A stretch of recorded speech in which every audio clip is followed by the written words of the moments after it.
That's fine. It should be fine. Go ahead. It's Okay. going to be at least 200 feet away from the nearest town. Okay, I'll call the meeting of the Township of Parsippany Troy Hills Planning Board to order. It's Monday, May 6th, and it's 7:30 p.m. Adequate notice of this meeting has been given, and it's being conducted in accordance with NJSA 10:4-6 at SEC of the New Jersey Open Public Meeting Act. Ask you to please rise for the Pledge of Allegiance. I pledge allegiance to the flag of the United States of America and to the republic for which it stands, one nation, under God, indivisible, with liberty and justice for all. Okay, I'll open the meeting to the general public for anything that is not appearing on our agenda for this evening. And an announcement that, let's see, application number 18:511, which is Complacion Navarro, located at 544 Allentown Road, will not be heard this evening. They have asked for an adjournment or postponement to June 3rd. They will have to notice again. That is correct. All right, so the notice will be sent for that, and that case will be heard on June 3rd. Okay, please call the roll. Mr. Perowick? Here. Councilman DiPiero? Here. Mr. Frigieri? Here. Ms. Hernandez? Here. Mr. Mendel? Here. Mr. Mealy? Here. Ms. Veely? Here. Mr. Von Aiken? Here. Chairman Keller? Here. We also have present Ms. Favate? Here. Mr. Carlson? Here. And Mr. Canjiano. Here. Okay, there's a resolution for approval. Someone make that motion, please. Mr. Chairman, a motion to approve the resolution for Sylvan Campus Realty LLC, application number 19:504, dated April 8th, 2019. Is there a second? Second at Berwick. Barwick seconds. Please call the roll.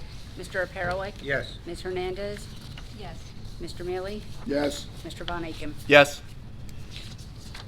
Okay. For the minutes of the minor site plan of April 8th. Someone from the minor site plan committee move to one way or the other? So moved. Okay. Is there a second? Second. I'm sorry. Second. Hernandez seconds. Please call the roll. Mr. Perowick? Yes. Ms. Hernandez? Yes. Mr. Mealy? Yes. Mr. Von Aiken? Yes. Okay, for the general meeting of April 8th, 2019. Someone move approval or rejection? So moved. Mandel. Mandel moves. Is there a second? Second for Jerry. For Jerry seconds. Please call the roll. Mr. Perowick? Yes. Mr. DiPiero? Councilman DiPiero? Yes. Yes. Mr. Frigieri? Yes. Ms. Hernandez? Yes. Mr. Mendel? Yes. Mr. Mealy? Yes. Mr. Von Aiken? Yes. Chairman Keller? Yes. Okay. The next item on the agenda is a courtesy review for the Parsippany Troy Hills Police Department. I would like to, you come forward, have your seat.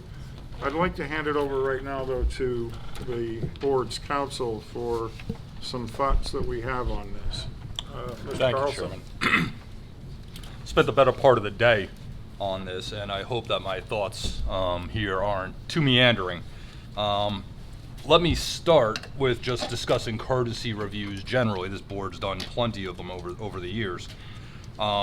Speaking with Township Attorney Jim Lott this morning, he thinks it's the better practice to actually vote on a courtesy review concerning the consistency with the master plan aspects of these courtesy reviews, and then to do a short resolution on them, approving, making not approving or denying, but making recommendations to the appropriate municipal agency.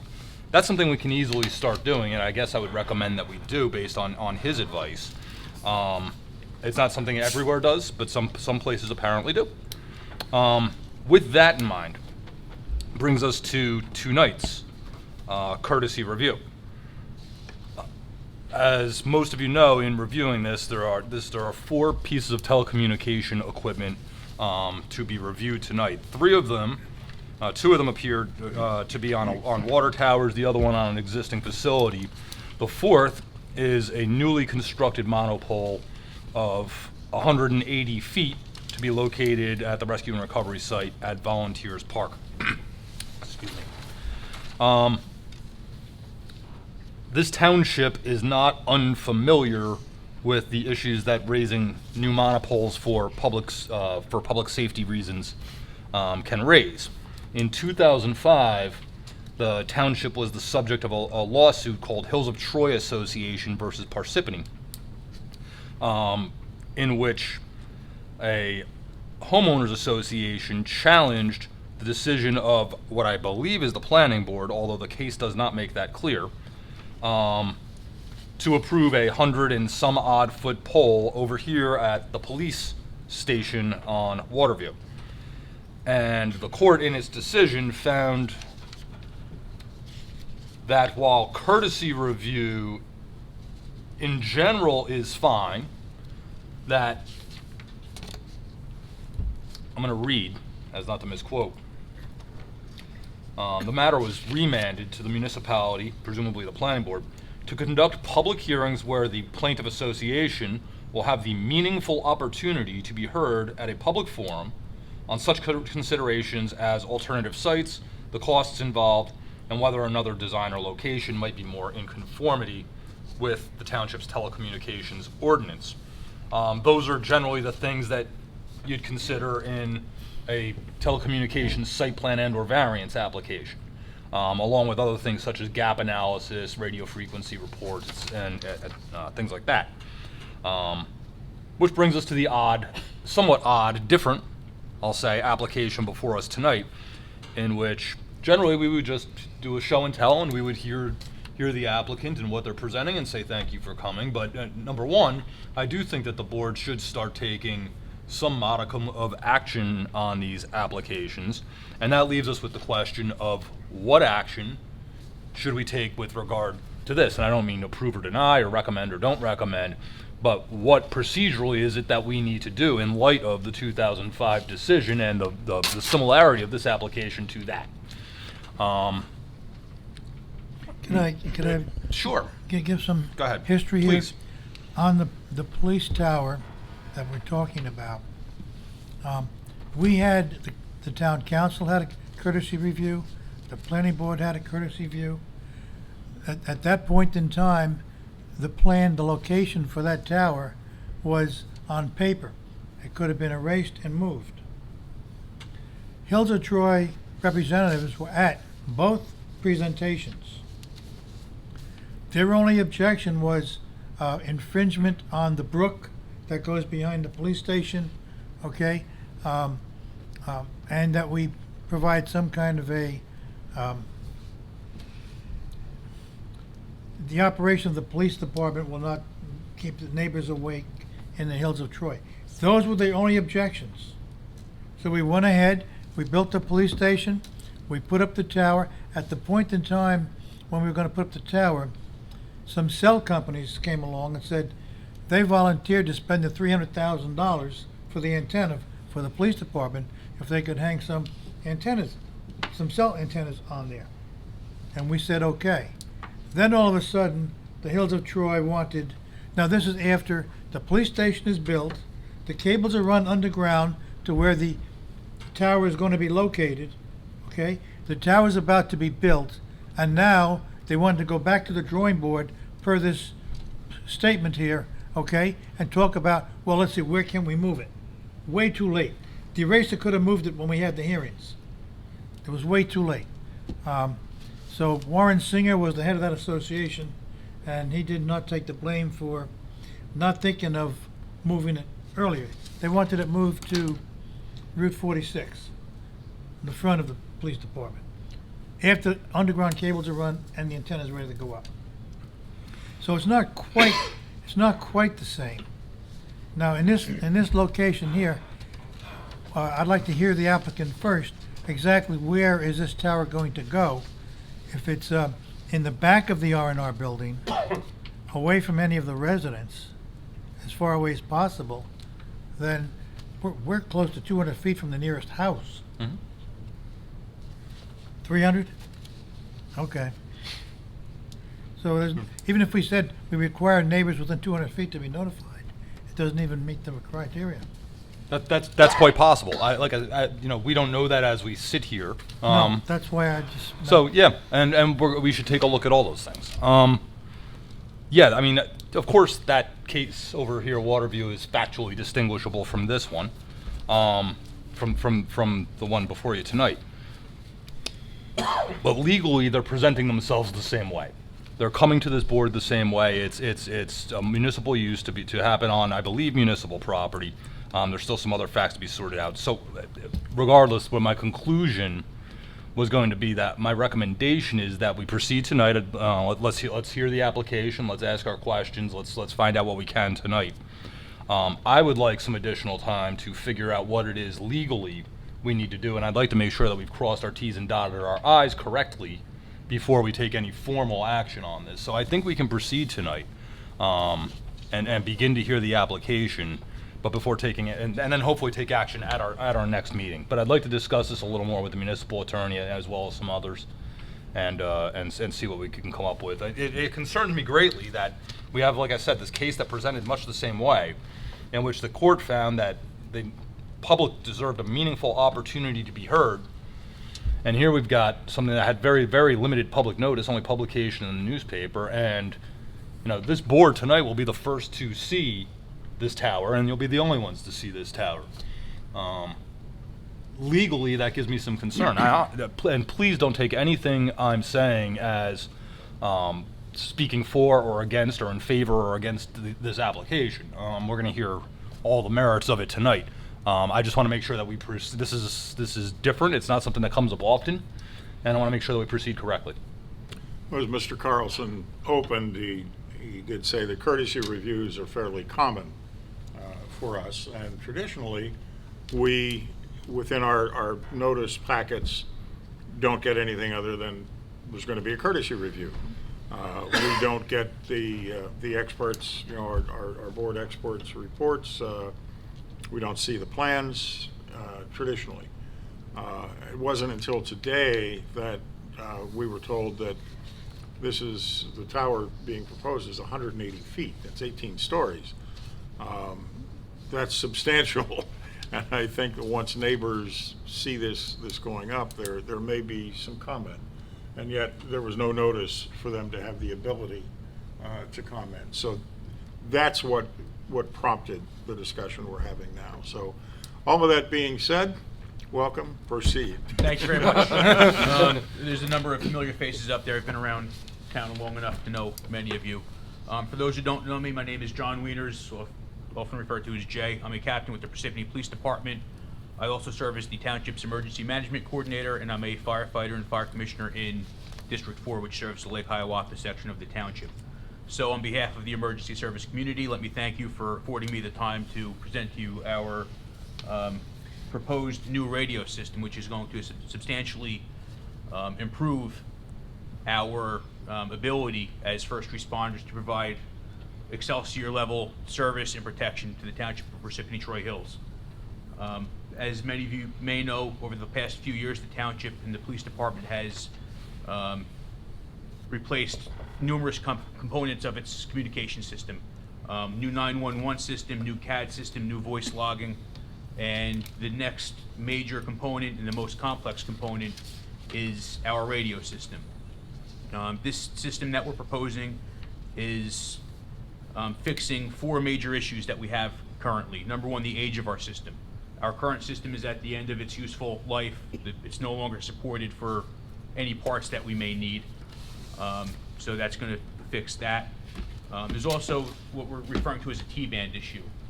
Back in 2012, the U.S. Congress passed the Jobs Act, and somehow communications got affected by that.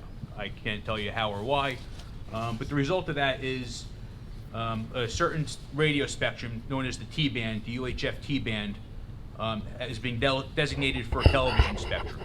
Currently, I shouldn't say currently, but actually yes, currently, our fire, EMS, and rescue components in the township are operating within that T-band spectrum. We've had major issues over the past years getting interference on our radios from television stations, as well as some issues with the security of our previous system. And this new law basically says that by the year, I think it's 2023, public safety has to be out of that T-band spectrum and into what they designated the public safety spectrum of 700 and 800 megahertz.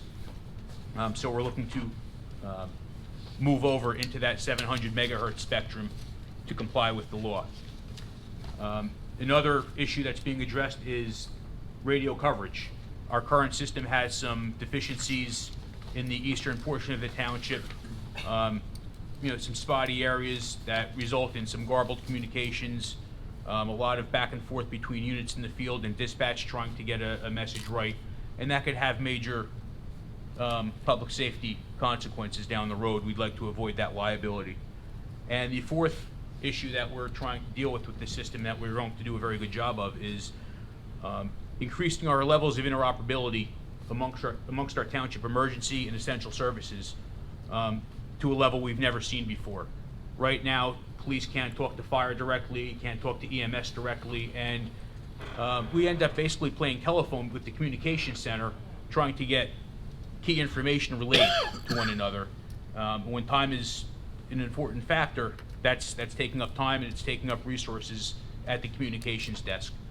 The system we're proposing gives us a level of communications amongst our township services that anybody in the township can talk to somebody in an emergency situation.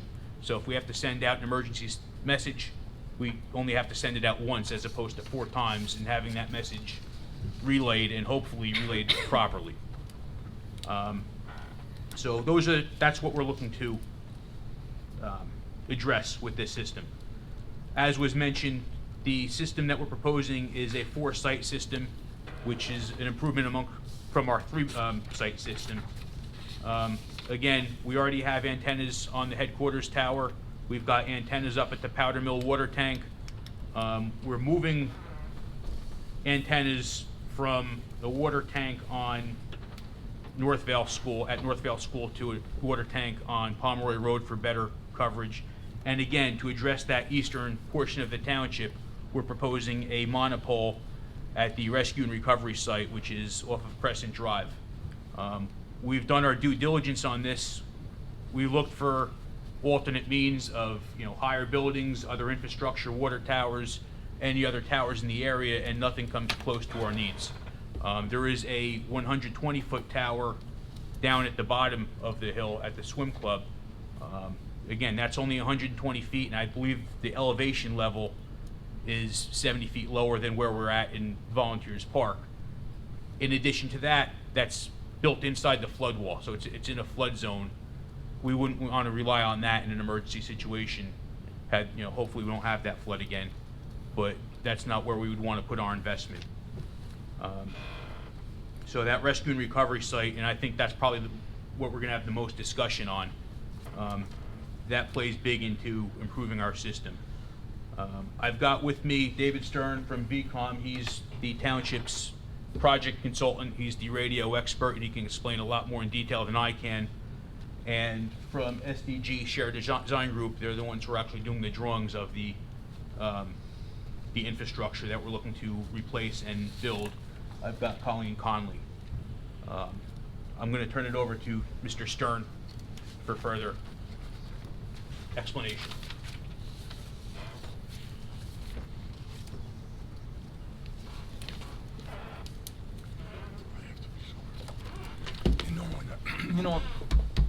I normally don't swear people during these proceedings. I get it. I'm going to, I think, given the circumstances here. Do you swear the testimony you're about to give is the truth, the whole truth, and nothing but the truth? Yes, I do. Would you state and spell your name for the record, please? My name is David Stern, S-T-E-R-N. Would you give the board the benefit of your qualifications and experience? Absolutely. I'm a principal of the firm of VCOM, V-COMM Telecommunications Engineering. We're located at 2540 U.S. Highway 130, Cranberry, New Jersey. I've been involved in design and building of wireless telecommunications systems for 36 years. I have a bachelor's degree in electrical engineering from the University of Illinois. I was with Motorola Communications in their cellular engineering group for 6 years in Chicago. I was with Comcast Cellular, which was Cellular One of New Jersey, Delaware, in Philadelphia. For 7 years as Director of Engineering, responsible for the design and building of their cellular network. And then 23 years ago, I formed the firm of VCOM with my partner, and we've been providing wireless telecommunications engineering services, both to the big wireless carriers and the public safety arena for the last 19 years. I've testified before more than 300 boards in the state of New Jersey.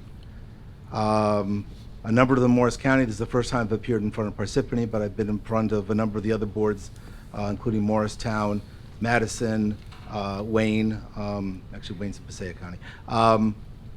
But I've been in front of a number of boards over the years. I've been involved in the design and building of the public safety networks. Most recently, been involved in the design of Burlington County system and the Camden County system, which are much larger 700 megahertz systems. I've been working now with the town for the last year and a half in the design and build of their new public safety network. Anyone have any questions on Mr. Stern's qualifications? No. Proceed. Thank you. VCOM was hired in the summer of 2017 to do an evaluation of the township's public safety network. At that time, we identified that they had some licensing issues with the FCC that we corrected. They were operating, and I'm going to use some of these frequency bands. These are public safety frequency bands. Police were operating on a 800 megahertz system. They had one master site that's operating off of Powderville Road, and then a couple of receive sites at various locations around the town. That system was reaching end of life, meaning that the equipment was over 15 years old, and it was hard for the vendor, Motorola, to obtain replacement parts as pieces broke. And in fact, we've worked with a number of agencies around the state, and they're basically buying these pieces off of eBay or from systems that are being replaced to try to cobble together systems to work. The fire and EMS were operating on a UHF T-band system in the town. That system was getting so much interference they had to get off. They are now operating off of the county system at a fee. County does the dispatch to the fire and EMS, and the fire and EMS are operating on the county system, but the township is now paying for that service. That system was also end of life, and one of the reasons that they got off of that is because of interference. The T-band was allocated in the 70s by the FCC in what they called white space, areas in between the TV stations that weren't being used. In New York, channels 14, 15, and 16 in television are now being used for public safety. In Philadelphia, it's channels 19 and 20. But there are TV stations, and as you get higher up in elevation, that can experience interference from TV stations even 200 and 300 miles away. It's called tropospheric ducting, where the energy bounces off the troposphere and then comes back down into the receiver. And so the interference is actually coming at the top of the towers, not to the radios on the ground. It's at the top of the tower. And that does happen in T-band, and we've been working with a number of agencies in South Jersey who are operating on the Philadelphia area, and all of their systems at some point would go completely out of service from this TV interference. In 2012, the FCC decided that they were going to move around the spectrum a little bit. They were going to give public safety more 700 megahertz, and they were going to take away the T-band from public safety. And they gave an 11-year deadline for public safety to vacate the spectrum. Who's going to go into this spectrum? I don't know. Maybe television. I don't believe the wireless carriers want it, but they want to put it up for auction. That's what the FCC does. So that spectrum is going away. So the end result is that the township has to find some new spectrum, and they have to design a system to handle that new spectrum.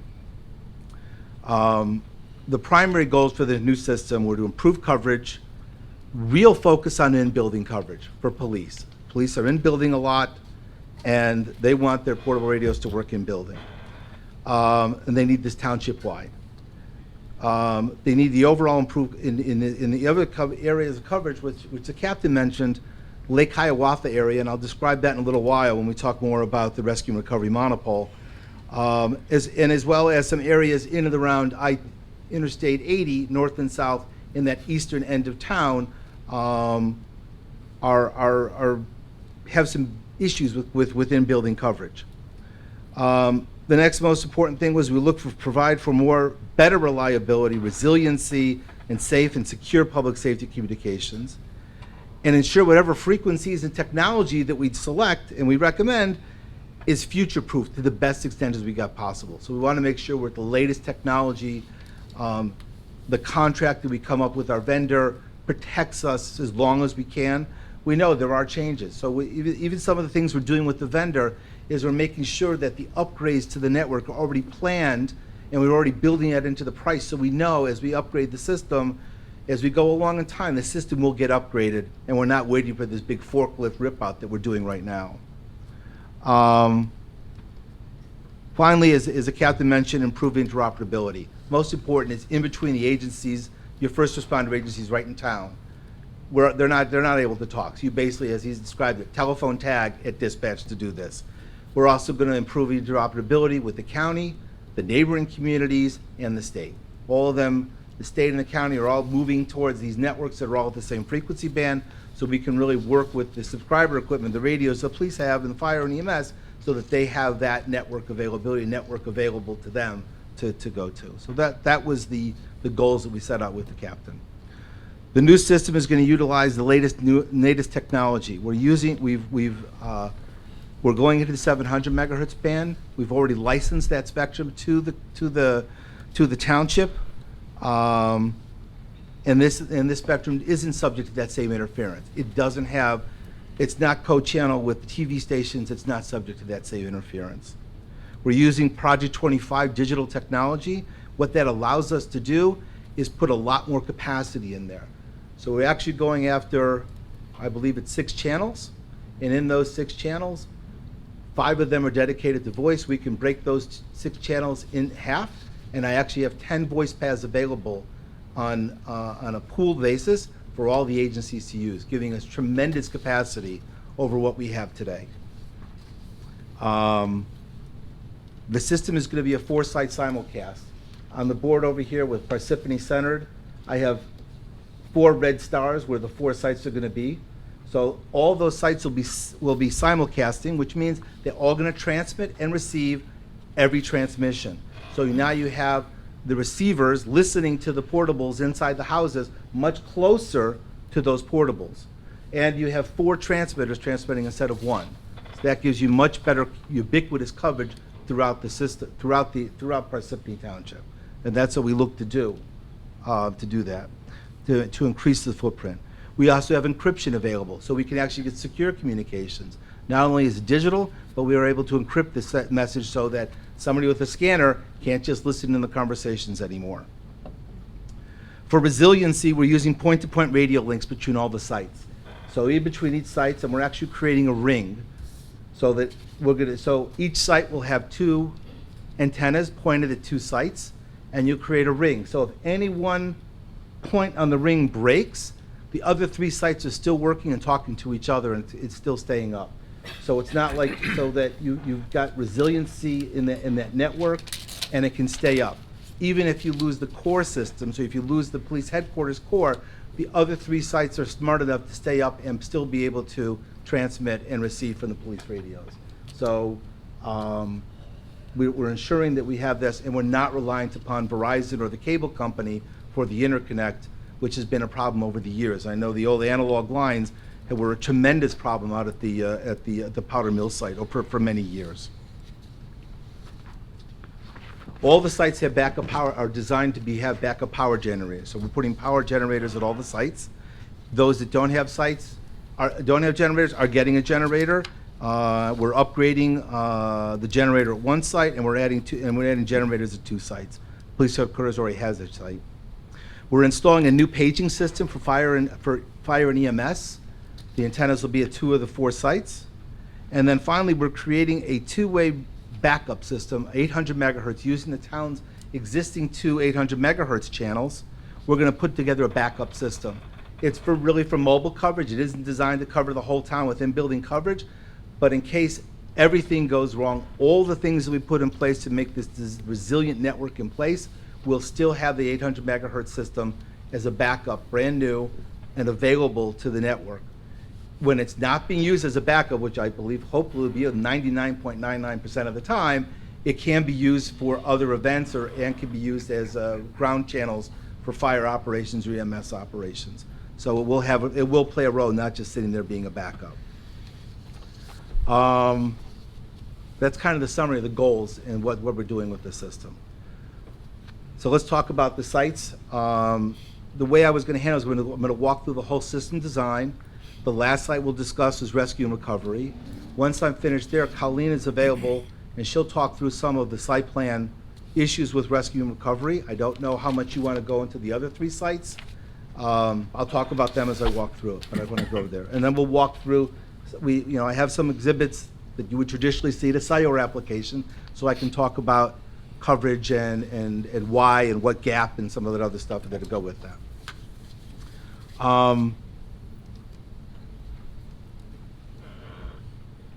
So when we started out, we're going to we looked at all the facilities in town. We started out looking at all the facilities. We focused in on township-owned facilities to start off. What did the township own? We've done so many projects over the last 19 years in public safety. We try to stay with public safety-owned or operated facilities to start with before we start going off to non-public safety, like commercial cellular carriers or commercial towers. So we try to stay inside the public safety world first. And a lot of that has to do with trying to protect ourselves from interference and energy from other users of this. So when we have a public safety-owned tower, we have a much better control of the energy coming up from the antennas so that we feel more comfortable. That's not to say that the wireless carriers cause interference, but we have to make sure we do it. The things that I'm usually more concerned about are commercial radio systems that are not the wireless carriers and not public safety. They tend not to be maintained as well, they're not protected as well, and they don't spend the money they need to do, that the wireless carriers have a much greater burden to ensure that they don't interfere with public safety than the non-wireless carriers do. And then public safety, they really make sure that their systems are taken care of. So that kind of goes into my mind when I'm trying to set out a system. So we keyed in on the existing facilities that were already being used, and then we looked at the police headquarters tower, where right now they have the dispatch center and the core of their system. We looked at Powderville water tank, which is the main site for the township today. It is a broad site, it is a big site, and it does provide a big footprint. But as I'll talk about a little bit, some of the terrain in the town inhibits it from covering all the areas that it needs to cover. And then we looked at using the Pomeroy Road water tank that has been a wireless carrier staple for many years, as opposed to some of the other places that they were using. This gave us a better footprint in the central part of the township. So those, and then the last place we looked at is how do we fill in the Lake Hiawatha area, as well as the areas in and around Interstate 80 to the east end of the township, that we're still having issues with coverage down there. So we try to look for what we could do, and I'll walk through why we came to where we came with. So the first site is a police headquarters site. We're using, it's a 140-foot lattice tower at police headquarters. As I described, this is where dispatch is. That's and the brain of the system is going to be there. And they already have the tower there, and they already have an equipment building there for the radio equipment. So to that tower, we're adding 3 new antennas for the 700 megahertz system, as well as the 2 point-to-point radio dishes to talk to the other sites in the network. That's really what we're doing. And then and all the equipment's going to go inside the existing equipment shelter, as well as inside the police headquarters building. The second location, as I described, is Powderville water tank. It's a 160-foot water tank on Mountain Way Road. All the antennas that we're going to be installing are up on top of the tank, not on the sides of the tank. It's up on the top. We're adding 3 new antennas for the 700 megahertz, and we're adding a new whip antenna and all the antennas that we're using are either small dishes for the point-to-point radios or whip antennas, which are between 12 and 15 feet in length and about 2 inches in diameter. Different than the cellular carrier antennas, which are typically 4 to 6 feet and about the size of a dozen roses, the box for a dozen roses. Each one of the antennas is about that big, 4 to 6 feet. So we're using the whip antennas and then the small dish antennas for the point-to-point radios. The radio equipment is going to be installed in a new equipment shelter. The shelter that's up there is well into the 20, maybe 30 years old. It is in need of replacement. We're going to replace it with a new equipment shelter of a similar size. Colleen can talk about that when she comes up here. And we're also replacing the backup power generator up there that also is reached the end of its life and its size. So we're replacing that as well. The third location is the Pomeroy Road water tank. That's a 155-foot water tank. That's right at the intersection of I-287 and I-80. All the antennas, once again, will be on the top of the tank. We're going to put 3 antennas up there for the 700 megahertz, 1 antenna up there for 800 megahertz for the backup system, and the new antenna up there for, and then the 2 point-to-point antennas that are going to go to 2 sites. The equipment is this time going to go into equipment cabinets. I know that if you've seen the cellular applications in the last 3 or 4 years, they're not putting in new shelters, they're putting in these outdoor equipment cabinets. At this site and at Rescue and Recovery, we're going to use this outdoor equipment cabinet, so we take up a lot less footprint of the area, and that was encouraged by the water. We had a meeting with the water department, and they really encouraged us to do what the wireless carriers were doing, which was the equipment cabinets, the outdoor cabinets. So that's what we're going to do here. And we're also going to. Are these cabinets and the generators fenced? I don't remember if we're going to. Yeah, they're fenced. Whatever the water company wanted these facilities, we did. So if they said we want A, B, and C, we made sure to do all those things. We've got plans for the structurals up there, the welding and the welding inspections up on top of the tank, before and after, to make sure we do everything. So the water department's been very involved in the engineering of the tank attachments. And we're also installing a backup power generator at the Pomeroy Road water tank. The fourth location and the most interesting one is the Precipitation Rescue and Recovery building. They're located at 4 Volunteer Way at the end of Claudine Terrace, on the edge of the Volunteer Park. As we said, we're proposing a new 180-foot tall monopole, and I want to emphasize this: it's being designed to support public safety antennas only. The structural, that's where we're at right now. That's what we're working with the equipment vendor to purchase a monopole and size a foundation to support public safety only. If that's, so I want to emphasize that's where we're going. They're paying for that. They're not, at this point, the township is not looking to pay for a ruggedized tower to support 4 cellular platforms for the 4 wireless carriers, which would be a much bigger diameter and a much stronger pole. Can I ask a question? Yes. Where the R&R building is, it's one of the highest points in Lake Hiawatha. Mm-hmm. From there, it goes down towards the river, Yes. the Rockaway River. Probably the only point in this end of town that's higher would be the Knoll Country Club, where the Knoll West Clubhouse is. Why do you need 180 feet there? You actually, You're already at the you highest just point. described everything I have in my presentation about why. Okay. You just described, I'll wait. I'm trying to get all those areas that you just described, and it's because, and it's not just the area, I'll walk through it in a few minutes, but that area, Noel Road to Beverwick, is a hill, and that hill is at about 300 feet above sea level. The energy coming from the other sites gets to that hill, and then it doesn't go down. So now I got no RF energy going down You're talking to the line of river. sight. Yeah, so I've got, right, and the other part of it is I'm much further away, but I just can't get down there.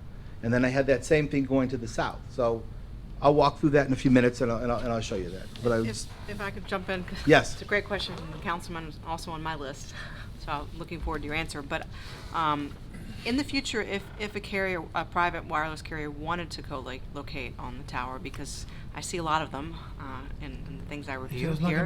not gonna be built to hold it. Right, so, I mean, part of the code encourages co-location, particularly on municipal facilities. So what would need to be done if a carrier wanted to locate?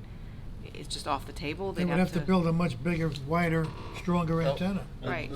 That's I mean, up I for mean, testimony. I think most people would prefer not to see more poles, so it seems like if there's a pole being built, maybe, I don't know, I'm gonna jump into the township's decision-making, It's a very sensitive thing right now in that part of Parsippany. I will say that our telecommunications ordinance, like most telecommunications ordinances, encourages co-location of these facilities. So that's something the board might want to consider, is whether or not, if we're going to have a 180-foot tower in Lake Hiawatha, would it be a good idea, is it necessary, is it wanted, to be able to put cellular towers on there, or cellular facilities on there as well? Leave that to. And Can I get the cellular just ask a companies to question? pay for it. The visibility, though, the antenna you're talking about is gonna be small, narrower, and less obvious than one you would have to build if you were gonna be strong enough to hold other antennas. yeah, and I'm not an expert, but that's been my experience, is if I'm gonna design this thing to support, I'm trying to pick an example. Well, the one at the police station, for instance. That's a lattice tower. Yeah. Right, but that's designed with a pretty big footprint, not a giant footprint, because I have the wireless carriers there. Like, for instance, there's Yes. one on Route 10, it's Pelican Ski Shops, I think, it's disguised as a flagpole. You don't see it when you drive by, and I don't know what kind of, I don't recall at the very moment what kind of equipment they had at the ground, but it was very small, and there's multiple private carriers who use that monopole. But how tall is it? It's not 180 feet. Exactly. But it's over 100. I mean, it's if I had to guess, it'd be about 120, 25. Yeah, the issue we run into for public safety is we use a lot less antennas. So I use these whip-type antennas as opposed to the sector antennas, which I can put 3 sector antennas to get 300 degree pi inside of one of those flagpole monopoles. With a whip antenna, I distort the pattern by putting one of those there, so that's why I put it out on 6-foot sidearms, so that I have it away so that the pole doesn't distort the pattern. So I can't put that in there. And it's also it's costly to take the little equipment that we do in the public safety and make it into one of those, it makes you have to split it, put amplifiers in it to make it into a sector antenna that I can put on a pole. And I have to do that at each frequency, as opposed to putting up 3 or 4 antennas. It's not easy to do change the RF plumbing to make it work like a cellular antenna. So a private carrier would not be able to locate.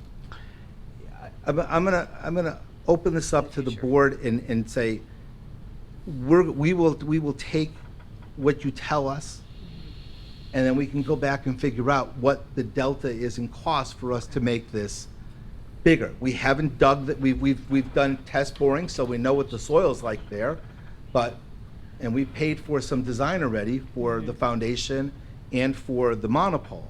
But if you say, we want you to build a stronger pole, so in case Verizon, T-Mobile, Sprint, whoever else comes down the road wants to go on this pole, we can make it available to them. They do have towers in the Lake Hiawatha area. They all happen to be lower towers down at the bottom. They're They're in a swim down. They're club. down much lower down as opposed to being on top of there. I mean, that volunteer park area is a nice knoll, as well as the golf course is. To put some kind of a site up there. I've been on that side as well, too. This side is much better. Okay, balance. So, you know, it would be nice to have another facility there. I mean, you see, we tried to use existing structures where we could. We evaluated a lot of those towers. I mean, we do a lot of zoning for these carriers. We do a lot of work with all sorts of other agencies and other businesses. We couldn't find another solution where I could limit the number without coming up with one new structure, and that's where we keyed in on that cover that area. You know, it's multiple sites, and it's your money. That's the bottom line. This is your money. If you tell me we want to spend more money and do more sites, then that's you can tell the township that's what we want to do. So we'd have to It's spend your more money money. to build a tower to rent to these carriers. The I Northwest, think you say, is not excuse me. acceptable? I think you testified earlier that you looked at the power lines, that's not high enough.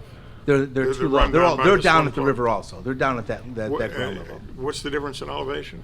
It's 240 to 170, so it's 70 feet. 70 feet. Wow. And then you've got the height that we're trying to get. So like the pole at the swim club is a 120-foot pole, and we're trying for 180, so it's like 130 feet lower than we need.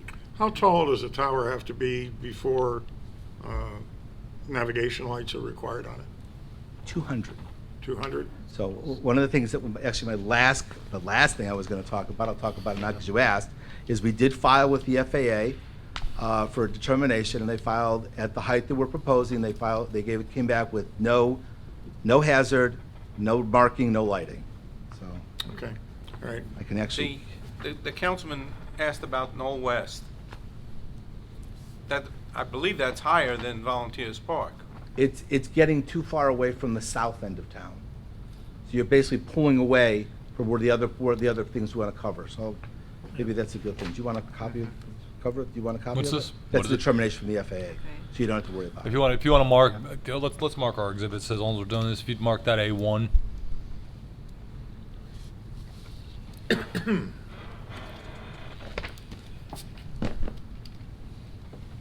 you. That's the determination. So the Knoll West, which is higher, and is further away from the low area of Lake Hiawatha, so line of sight, you wouldn't have the coverage. I assume that's what it's. That's approximately right. I'm going to mark this as A2.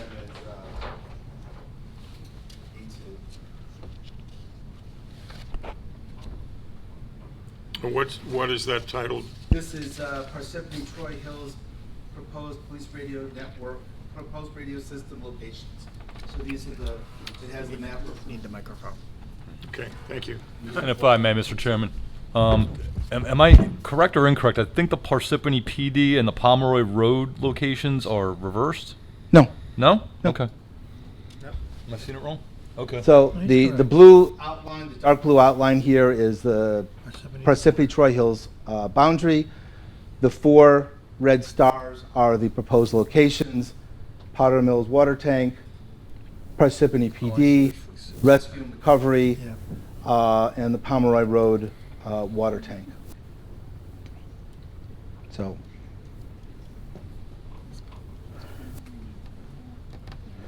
I'm going to mark the third exhibit as A3 with today's date.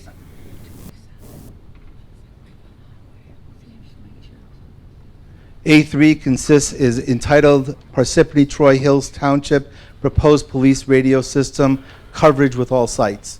And it has 2 blue shaded overlays. Once again, we have the outline in black of Parsippany. This is a U.S. topo map. And you can see the topographic lines in here.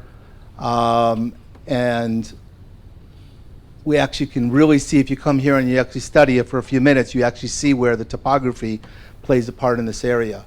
The green shaded, the blue shaded overlays are the coverage with the 3 existing facilities, the 2 water tanks, and the tower behind police headquarters. And then we're going to show you the overlay showing that now we've added that in there. So it's going to be similar to what you would see in a SIOR application. The area that we're really focused on for this site, and I talked about it, is Noel Road up here. the elevation goes up to about 300 feet. And you also have a 320-foot hill just at the south end of the West Knowles Country Club and the golf course in here. So these two features really tend to block the signal from the other three sites coming into the north end and the northeast corner of town, as well as the east end of town down by the river here, specifically on River Drive and Lakeshore Drive. Also, the area in the southeast corner is also an area that we've had really poor communications, and that's just a matter of distance from the three sites we have trying to get portable coverage in here. And that area is bordered by Route 46, Edwards Road, and New Road, and the apartments and the commercial complexes in here just south of I-80 and north of 280. That's an area of concern for us and the police as far as trying to get coverage into this area. So the goal of this one site was to really fill in the gaps in the Lake Hiawatha area, and as the captain says, this is his beat. You know, as a fireman on the fire side, he really has a good understanding of this terrain here and the coverage problems that he's been experiencing over the many years that he's been involved. So this is the area we're focused, so that's why we selected this area. One of the other reasons we selected this area was a large parcel. It's township or township agency owned, whether it's Board of Ed or Parks Department, whatever owns that property. It's a township property. We're going to a place where there already is a first responder facility. The rescue and recovery is there. And we've identified a spot that's 300 feet away from any residential property. And all the other towers that we looked at in this area were all a lot closer than 300 feet to the residential areas, including the power towers. So the first, as I described before, the first overlay. I believe that the school board gave those properties to the ambulance squad and the R&R. The school board owns the whole 28 acres, and I think they gave those two parcels away years ago. So That's what we understood. They own their own properties now. The rest of it, That's not what. I mean, we understand. Yeah, that's not what the county That's data what the shows. county said. The county still shows them as the property owner. Nora and I did the research on the 4 lots before we gave them to Susan and Andrew, and Is they're that still right? showing up as being. That's something we have to resolve. We're under the understanding that Board of Ed basically gave that property, like you said, to the. that was my responders. understanding. It's just a matter of finding the documentation of that. Right. But, correcting that. at the very least, I know they had a lease that allowed Rescue and Recovery to build whatever structures on that property they needed for emergency response. Charlie Peter used to yell at me all the time They because built it everybody all the time. because he wanted that property donated to the R&R, and the school board was saying at some point in time they may have to build another school. That's the only 28 acres that the school board owns if they ever had to build another school, and they had to count to build a middle school. They would have to count the acreage at the R&R building and the ambulance building. Oh, okay. So they did not want to give it up, but years later I thought they finally did. I would think it also, I'd be again, surprised this if is they gave something that we're up. still trying to muddle through, and we'll get there. We'll get the answer, it just requires a little more research at this point. But Yeah. again, it is a township or quasi, it's a government-owned parcel either way, which is better than having control by a private entity. That Well, can if have to- worse comes to worse, you have to get a lease from the school board. Yeah, again, we'll work through this, but the nature of the property, whether it's Board of Ed or township, it's publicly owned, it's not something that we would have to be dependent on Yes, leasing from. true. a private It's entity. not an issue we can resolve tonight No. anyway. No, so. but Captain, if you could provide those whatever documents you might have, the lease, whatever it may be, to Nora, Okay. the board secretary, prior to our next meeting, that'd be helpful. Okay. Thank you. Could I ask a clarifying question, which you might be ready to clarify anyway? Is that overlay the existing coverage? Is that what you're showing us? It's the proposed coverage from the 3 existing structures. Right now there is no coverage. because we're building the network. This is what we're proposing from the three existing, the two water tanks and the tower behind the police headquarters building. So that's what we would get with just That's what you're those going to get three. with 3 sites. Okay. So that, we do a lot of testing. So let's talk about this, the color and why and what it means. The color, the blue color here we're showing is at a signal level, and I'm sure you've heard this from the carriers, but this one is particular, it's negative 89 dBm. That's the signal strength that, you've heard carriers use neg 85, then they talk about the RSSRP for LTE 4G. This is neg 89, it's straight radio signal neg 89. Why is that important? And that's because there's a body called the TSB, which is the think tank of engineers that does this kind of thing. And they've come up with a minus 89 is the signal level you need in 700 megahertz to ensure that you have adequate in-building service for buildings of between 10 and 15 dB of loss. So loss would be how much stuff there is in a building that absorbs radio frequency signals. So I'm trying to get through 10 to 15 dB of loss to still have that. Now there are some factors in there to get a little bit more out of it, but that's the design signal strength. So this is the signal. So if I went around now and I go and measured at 1 meter above ground level, which is where the police officers tend to wear their radios, and I measured the signal, it will be a minus 89 where the blue is, and it'll be less than minus 89 where the white is. Does that mean I have no radio coverage there? No. I have good mobile coverage with these 3 sites everywhere. So the mobiles work. Do they work down here? They were pretty scratchy down there. If I build this system out, I'm still going to have some scratchy coverage on the mobiles down here, just because I have this terrain features here that are blocking the signal. So what I'm really trying to do here is make sure that I have good mobile coverage and good portable in-building coverage. So when an officer goes into a building and he needs to call back to dispatch, or he needs to hear something from dispatch, he hears it and he can communicate back to dispatch. That's what I'm trying to do with the minus 89. That's what I'm trying to effectuate. Are there places where I still have problems? Yes. There are some of these little holes in here that we've looked at.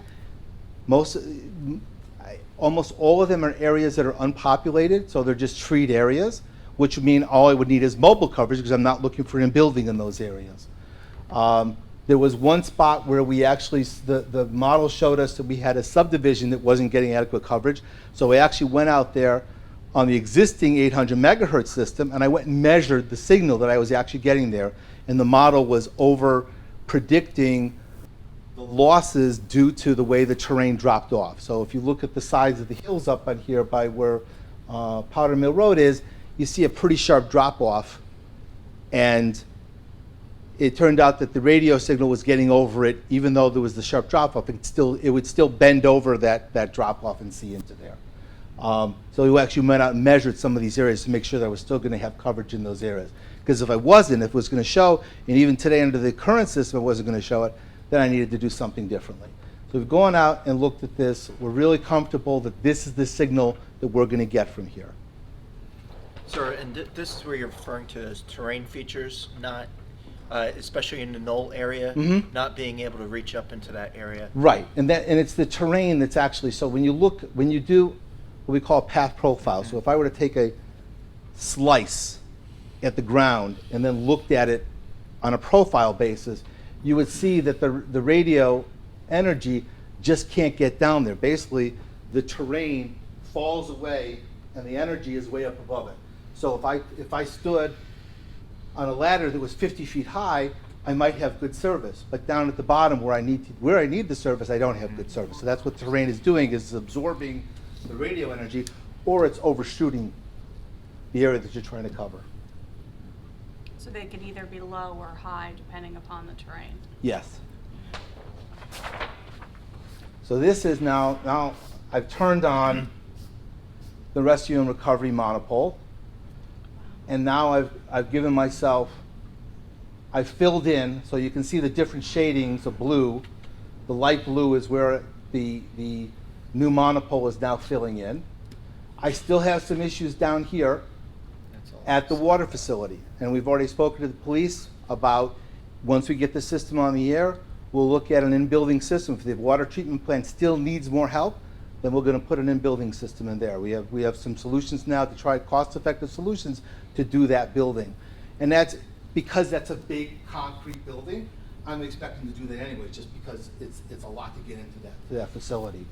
But as far as the other areas, I've now filled in that Lake Hiawatha area, and I filled in the commercial and residential area in between 280 and I-80. So that's the goal.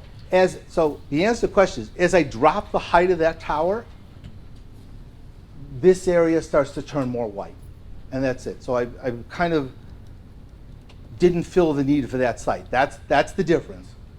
As I pull this site down, so I take this site and I start shrinking it, then these areas start to turn white. If you're looking for me to show you, I can come back and show you what it looks like, but that's what's going to happen. As I pull it down, this area gets more white, and what we actually show the police is we have a multicolor plot where we actually show the various signal levels, so they say, oh, that's mobile coverage, that's 10 dB buildings, that's 20 dB buildings. So they kind of get a good graduated signal of where they're going to have good coverage, where they're going to have okay coverage, where they're going to have mobile only coverage, and where they're going to have really bad coverage. So we've gone through that with them, and that's what we came up with. The 180 was the minimum height to fill in all of this area on the eastern part of it, going down by the river, and then going to the southeast. That's the reason why we did the 180. Mr. Stern, what is that hole that still is there in the middle, sort of the middle of the map, It's- like around Route 10, and it looks like Mac Cali area? It's That'd be It's in the- further to the west Yeah. than where you're Just looking. to the west, near me. Here? Yes. That's actually, that's swamp area. it's swamp. Swamp? That's the border of, it's called Lee Meadows. It's behind that Mac Cali area, but it's not the buildings itself. Okay. Oh. So that. That's where Tiffany is, right? So 15 Tiffany's is over covered there. Yes, the buildings itself, We don't need radar coverage. but this is They take care of it. Dryden Way here, Yeah. and we're seeing that Oh, yeah. shadowing in here. So this is right here, along my pen, that's Sylvan Way. Weird though, right? Remember, they don't upgrade the topo maps anymore, so. North of Route 80. I mean, Route Jay, can you grab the mic from Mr. Stern? just Sure. To make sure Yeah, we're it's not like picking a you big- up. Yeah, if you can go back on that. This has got all the roads on it, the newer roads on it. So this is Littleton Road here. Yeah. This is Dryden Way here. That's a swamp. So 15, Covered. that's covered? Yeah. Yeah, 'cause Yeah, No. that's the swamp area that's right alongside 287. Correct. Just Yeah, south near of where the Wegmans is. Right. Correct. Yeah.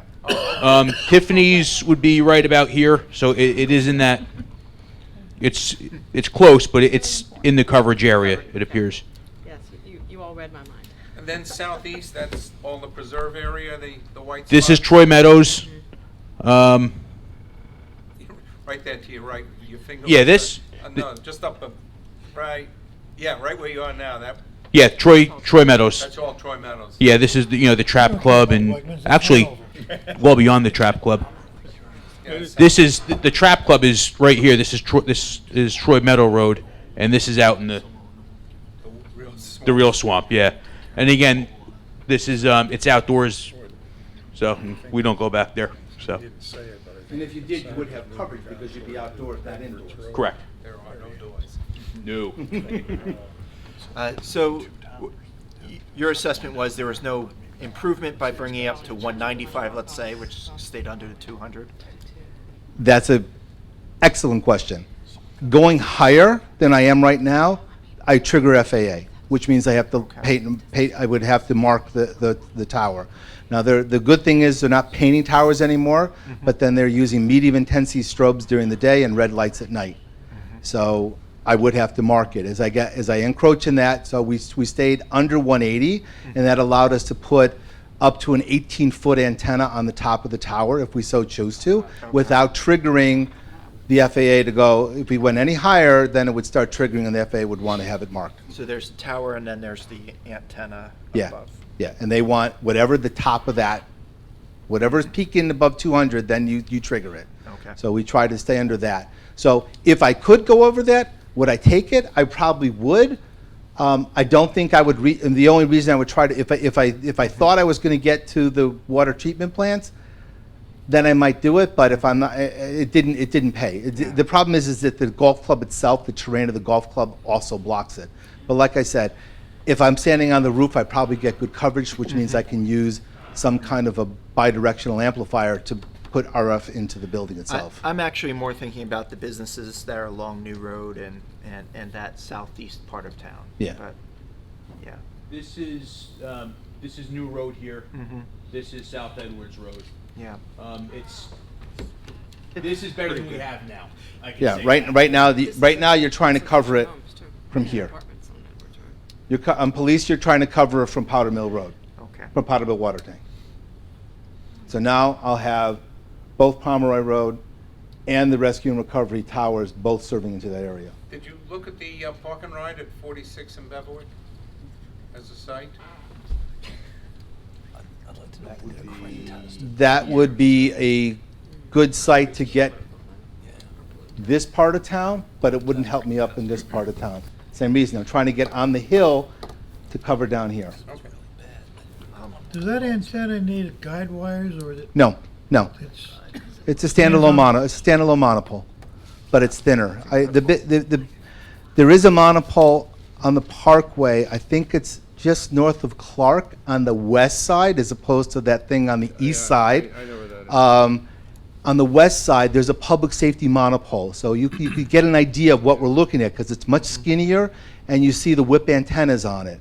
So that's more of like what we're looking at doing in here, as opposed to, or as I love to tell people, the most invisible monopole in New Jersey. The most visible pole in New Jersey is at 135 of the Parkway. People don't see the pole at 133 of the Parkway. It's a 150-foot monopole with 4 carriers, 5 levels, and it's right in this middle of the Parkway, and it's 150 feet tall. And nobody knows what I'm talking about. So group field trip down the shore? Absolutely. So that's what you would be looking at if you did that here, would be something like that. But you know, you have all the monopoles around here, so you know what they all look like. So if white's zero coverage and the dark blue is, No, white is not zero It's not coverage. zero Not zero coverage. what kind of, with the 180 foot and you have the blue here, what are you getting percentage wise, do you think? Increase? Increase, I'm adding probably about 20% coverage to the township. But it's in areas that I just can't get to from the other sites. That's the problem. Is if I could, I would. You know, after doing hundreds of these hearings, with the last one I did was 400 objectors. So I know what goes on. So I've been there. So I don't take this lightly. We didn't walk into this lightly. We went in here to try to find a property, and I knew the history about 2005 with the tower behind police headquarters, and that one of the trigger points was the wireless carriers coming there when it was a public safety only tower. It seemed to be more innocuous. Now with the wireless carriers in there, then it becomes much more visible and much more talked about. So. And to answer one of the first questions was, we looked at doing this as public safety only, but we're going to take direction from the planning board as to how they really want to do this. I mean, we looked at it to try to make it as, you can't make a 180-foot tower inconspicuous, but you can try to minimize it to the best extent possible. And the reason why I'm asking is because we're currently going through this whole big thing with the JCP&L in the area. There's other lines that are really big in that area, and the people just feel like they don't know what's going on. And so even though I agree, I understand that, and this is very important. Yeah, I watched 100 of those monopoles go up in the last 2 months by my house. Yep. It's congested there with poles. I don't know if this is your, so go ahead.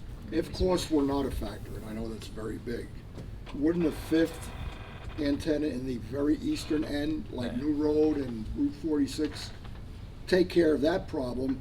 And perhaps you could consider a little lower height for the one at Claudine Terrace. I think, you know, if I walked out of a house 400 feet away and I saw something that's 18 stories high, I think I wouldn't be particularly keen about that. A fifth antenna at the eastern end, which would resolve those problems, aside from the cost factor, be an issue? The answer is maybe, but it's your money. You know, usually you say it's the carrier's money, it's, you know, it's whatever the pay. This is your money. I think Councilman was sort of leading to that if we had something further east, right, Councilman DePiero?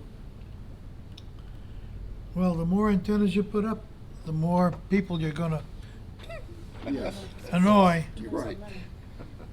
But if it's an issue of having coverage at that eastern end of the township, you know, that Yeah, should but be. the white, but as I understand it, the white isn't no coverage, it's less coverage. It's less coverage. It's mobile coverage and less in building coverage. So so as you go down there, you've got coverage outside the house, but you don't have coverage inside the house. When you say mobile coverage, are you referring to the personnel having mobile phones and using them? Or? No, mobile coverage in their using their installed mobile radios in their cars. A mobile radio is an in-vehicle radio. So, okay. Okay, Well, just to clear. Yeah. Mobile radio is in-vehicle. Portable radio is a walkie-talkie, for lack of a So better if term. there's only mobile coverage and an officer enters a building, then he is without radio communication. Correct. Even with our improvements, the proposed improvements, there would be some places where you'd have officers or responders pretty much in radio silence when they went into a building. What we've looked at is to try to ensure where you see white on there now, we've made sure that there are no white areas where they're populated their buildings. So we've gone So through the a fact that walk I'm there. seeing white, yeah, Yes. I got that. I get it. I mean, Yeah. if you came up here, you would see, you know, as you go through here, you see swamps. There's no roads in here. Right. There's no That's- houses yes. here. But I understand, you know, that I don't need to cover that. Can I just ask a very broad question? Because it's Yes. not my bailiwick, and maybe it's not yours either, but, you know, with all the carriers upgrading to 5G, is that something that requires, you know, just new antennas on existing facilities, or can we expect to see carriers wanting more facilities, more poles? That's a loaded question. I'll try to give you the 60-second view. Most of the carriers are now looking at higher frequencies to do 5G. And some of them are really high frequencies. Typically, the wireless carriers have been operating between 600 megahertz and 2.5 gigahertz since they've started. So that's where they've been. Now we're going up to 28 gig. I know Verizon made a big purchase of 28 gigahertz. From a lack of a better word, the first office application of this is going to be wireless FiOS. That's what they're going to be deployed. That's what the carriers, the cable companies, whoever else does, their goal is to capture the wireless FiOS-like services, cable TV, and data services to the home. They're going to be their play. So they don't have to run fiber to the house anymore. What's that you're going to see? A lot more microcell applications. Right. A lot more small cells and a lot more microcells because it's the frequency. I can't do these with these big macro cells anymore because the coverage just doesn't go that far. Especially when you get to these really high frequencies, they go 600-700 feet and that's it. So you're talking more microcells, more Lower to small the ground cells. and more of them. Yes, much more of them.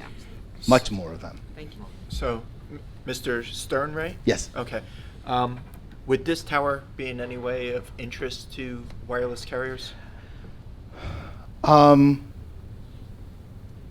There are at least 3 or 4 sites in the general area within a mile to a mile and a half, north, south, east, and west of here. They might look at it as a small cell site because it's an existing structure. Do I think of them trying to do a macro cell? Probably not. Why would I say that? Because it would be higher than all their little sites here, here, and here, and here. What it means is we're going to be over the top of them. They don't want that over-the-top coverage because that causes interference to those sites. It makes those sites actually shrink. They like to try to keep things in nice little packages. So I could see it being used as a small cell to try to provide coverage to the park. We've done a few sites like that where you've got a lot of activities at a park, and on a Saturday and Sunday morning, the network gets overloaded from that one activity there. So I've seen them do that. But I would think it would be, but to do it as a macro cell, I'm not sure they would be attractive because there are a lot of these lower sites. I know there's at least 2 on the river here. There's one over here, and there's one down into this area towards 46. So to put a macro cell up there, I don't think they would be attractive. They have lots of alternatives, existing buildings, power lines. They're not looking telephone for a really poles. high sites No, anima, no, especially a lot in of this small area. ones. So they can like use I a lot said, of existing structures. like I said, they would be more interested if it was if they could do a small cell here, where they would put those little 2-foot antennas and then put a single cabinet underneath it. And it's also, the other is, we don't have a lot of space here, which Colleen can walk through some of the space issues there. You know, Rescue and Recovery really wanted us to contain what we're doing here as opposed to putting a lattice tower here. They wanted a small footprint as possible, and they didn't want a shelter there. They wanted the equipment cabinets here, so that's what we did. I have another question. We're talking about generators at all these sites. Yes. Okay. And that's pretty much a residential area there. How's that generator going to affect the residents 300 feet away? I'll let Colleen address that, but there's definitely rules. New Jersey DEP has a set of rules as far as, How many dB they can be? yeah, how many dB they can be from the property. Right. Colleen's going to talk about it, but once you're 30, 40 feet away from that generator, you're going to meet the property the setbacks. And like a Rescue and Recovery, we're 300 feet from the closest residential property, something like that. And these generators are all proposed to be on the ground. They're not on the roof or... I believe so. They're all ground-based. They all have yes. critical mufflers, the standard stuff that the wireless carriers would do. And just out of curiosity, do they turn on automatically, or is that a manual start? Oh, they're automatic. They're on automatic transfer switches, and they would start in a power outage, and they would also be tested once a week during midday, same day a week during the midday, somewhere between 10 and 2 in the afternoon. I'd just like to add, real quick, there actually is an existing generator at the Rescue and Recovery building. It's just not large enough for what we're proposing to do. So we're replacing a generator that's already there. Okay. And in addition to the cell tower, Rescue and Recovery is one of our alternate emergency operations centers for the Yep. township. So that would keep that building going in an emergency to ensure not just the communications, but also the coordination on a human level. I don't want to get ahead of ourselves. I'm sure we're going to get testimony on the generators when Mr. Stern is finished. Yeah. I do have some questions about the future proofing that you were speaking Yep. about. And you talked about having the 6-channel capacity for up to 10 voice paths. What's our current system capable of?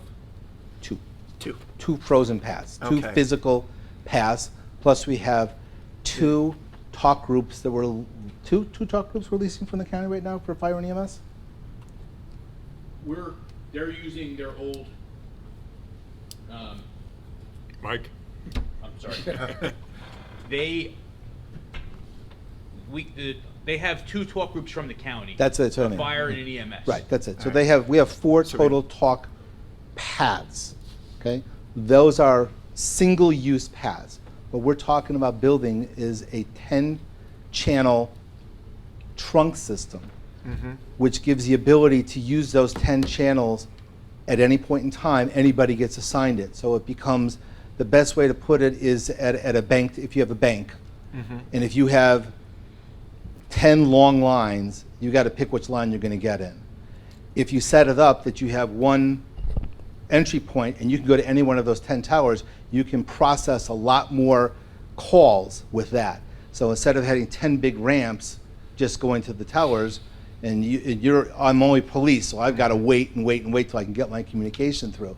Now I got a trunk system, which gives me, it's like 10 times the amount of capacity that I have today.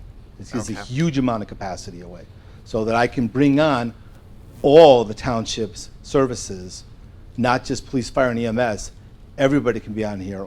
Anybody associated with the town can now be on here. I sign a talk group, and I have a lot of capacity left still. Okay, thank you. You know, we talk about how there'll be growth in the population potentially from affordable housing and other things. Mhm. How does the system adapt to changes that the township might be going through in the future? It's radio coverage is radio coverage. I have the coverage I need in the town, and if I need more channels, I can add channels to the system. Okay. So I can add channels. It's growable. Mhm. It's expandable. So I just basically go back, engineer, and find more channels from the FCC, and then engineer the new base station equipment to go at the sites. We made sure that the core of the system is designed to support more than just the 4 sites, so that we can add, if we find out that we're going to drain the swamp and put a new neighborhood down here. Oh, you didn't just say that. I'll save you from that one. So it was too easy. So, but we could put, you would put a site down there. If it Yeah. turns out I have a lot of in-building needs in this part of town, then I would put a site. But we made sure that the core is expandable. In the past, most of these systems, they wired it up, built it just to what you needed today, and that was it. The other thing that these systems are today is they're more IP networks. So they have a lot of IP components to it, servers and switches and routers, and those are all expandable. And part of the purchase we're doing now from the vendor is to make sure that we future-proof that. So we're actually making sure that we're investing so that when, and I don't know whose routers we're using, whether it's Cisco or HP, when they go end of life, we have the next generation coming in. We've already planned that in there so that that piece of the network is future-proof. So we're trying to make sure that we go and make sure that that piece of it. But that also makes the network extend a lot longer because it's an IP-based network as opposed to the older, this just does what this does. Got it. So the most critical part of the future proofing is making sure you have adequate coverage of the radio frequency Yes. throughout. Okay. Yeah. Thank you. That's all I have.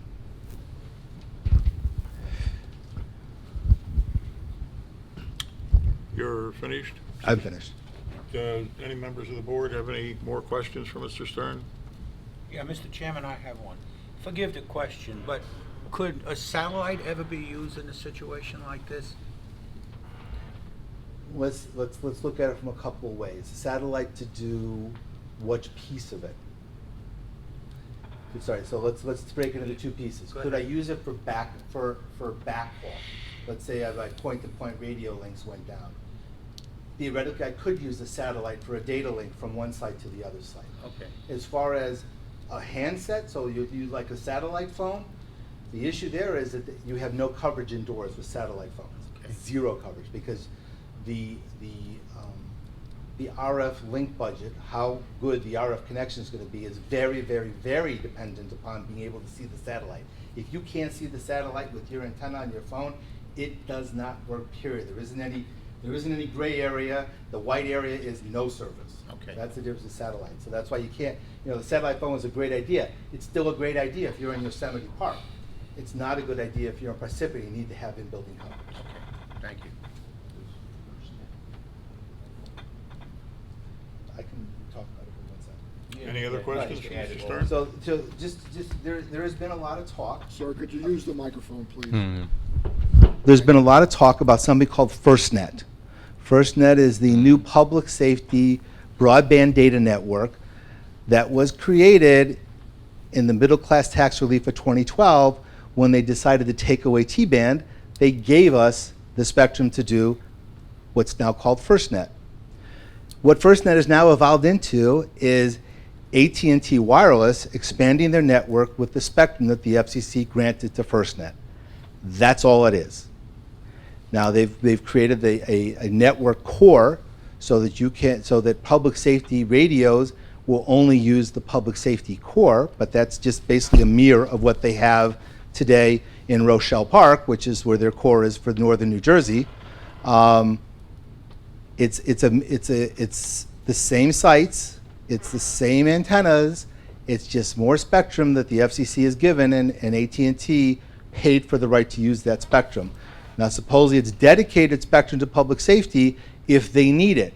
If public safety doesn't need the spectrum, then they're going to let their commercial wireless subscribers use that spectrum while it's not needed.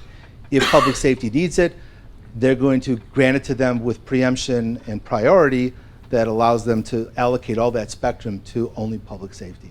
So that's what it is. But it's still just the cell phone, and it's on the AT&T network. So if you hear people talk about FirstNet, it's a data system, just like your 4G data. It's a cell phone, and it's the same that you have today. So if the police department has mobile data terminals in their car, or they're using their phone and they have a subscription with AT&T or Verizon, FirstNet is exactly the same thing. There is no difference. Yeah, AT&T still hasn't gotten it right.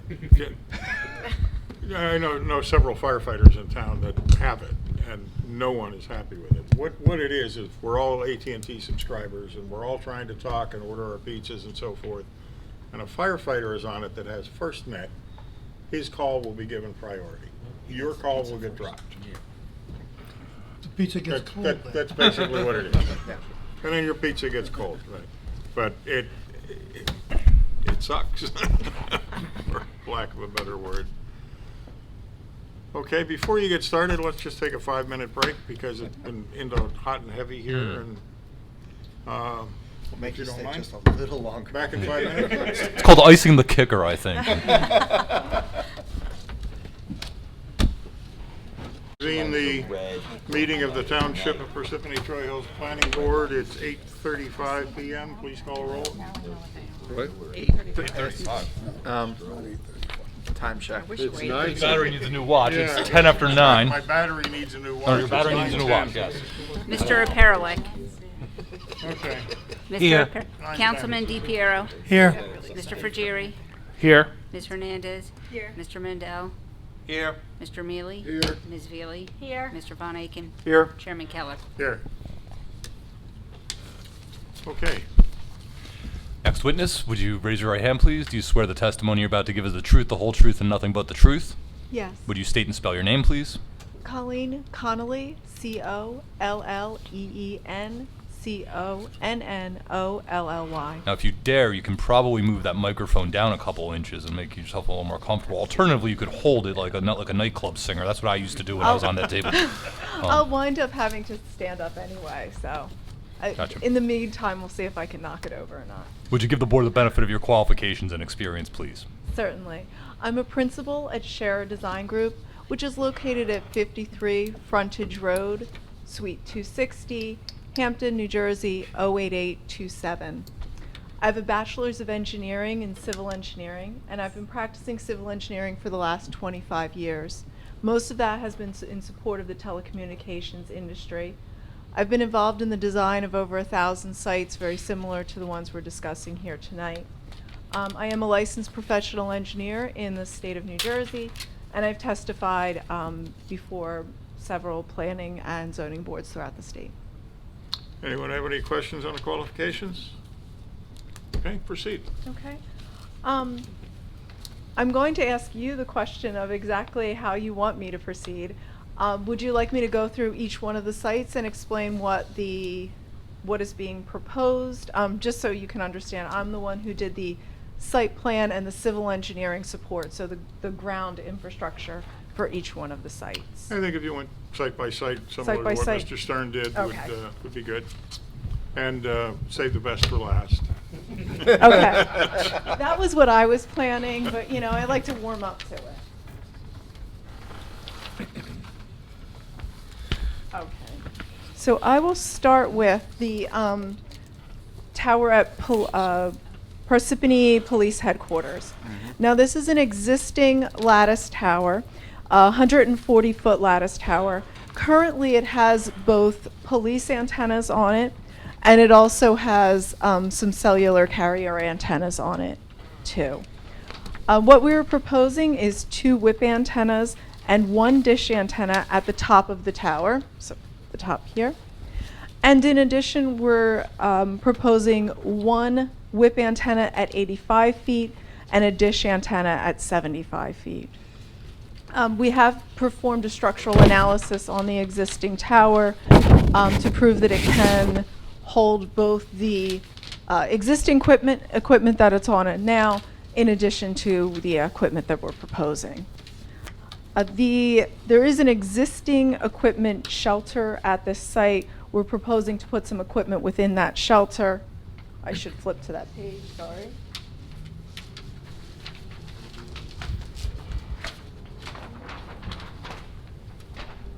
So if you want to look at sheet Z5, here's the lattice tower, antennas on it, and then an existing shelter, and we're putting the proposed equipment within the shelter.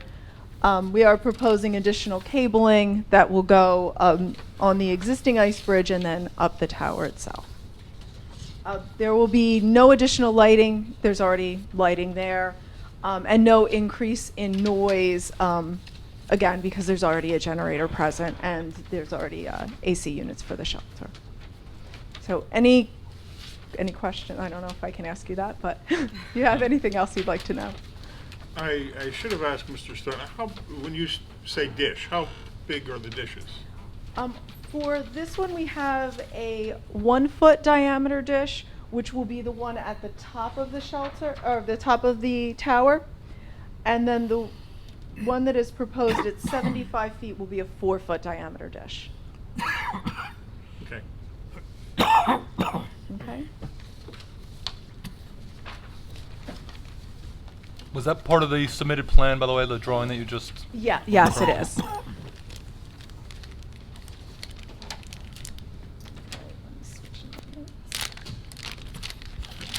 Now I'm going to go now to the Powder Mill water tank.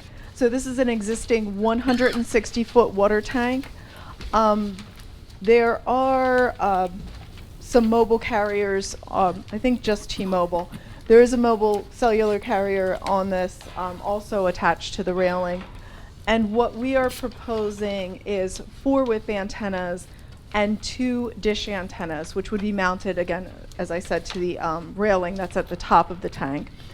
We have performed a structural analysis on this railing to ensure that it can withstand the forces from our proposed equipment as well as the existing equipment.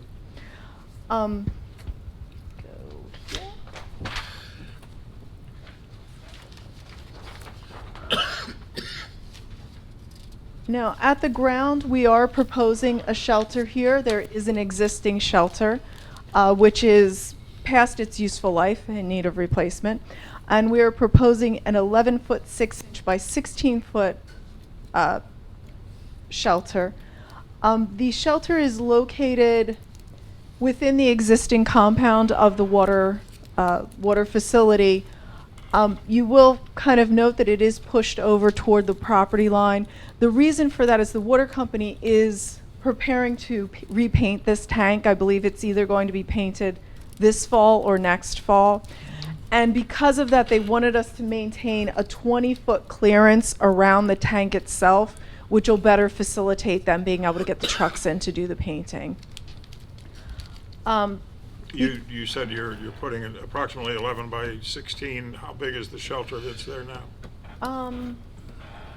It's a little bit smaller than that, but I don't know the exact size. I would say that right now it's probably a 11.6 by 11.6 or 11.6 by 12. Generally, they're 11.6 wide. The length of the existing one is probably 12 feet. So the shelter's slightly bigger. And why are we going with a shelter instead of the cabinets that are being used in other sites? I don't know if you can answer that.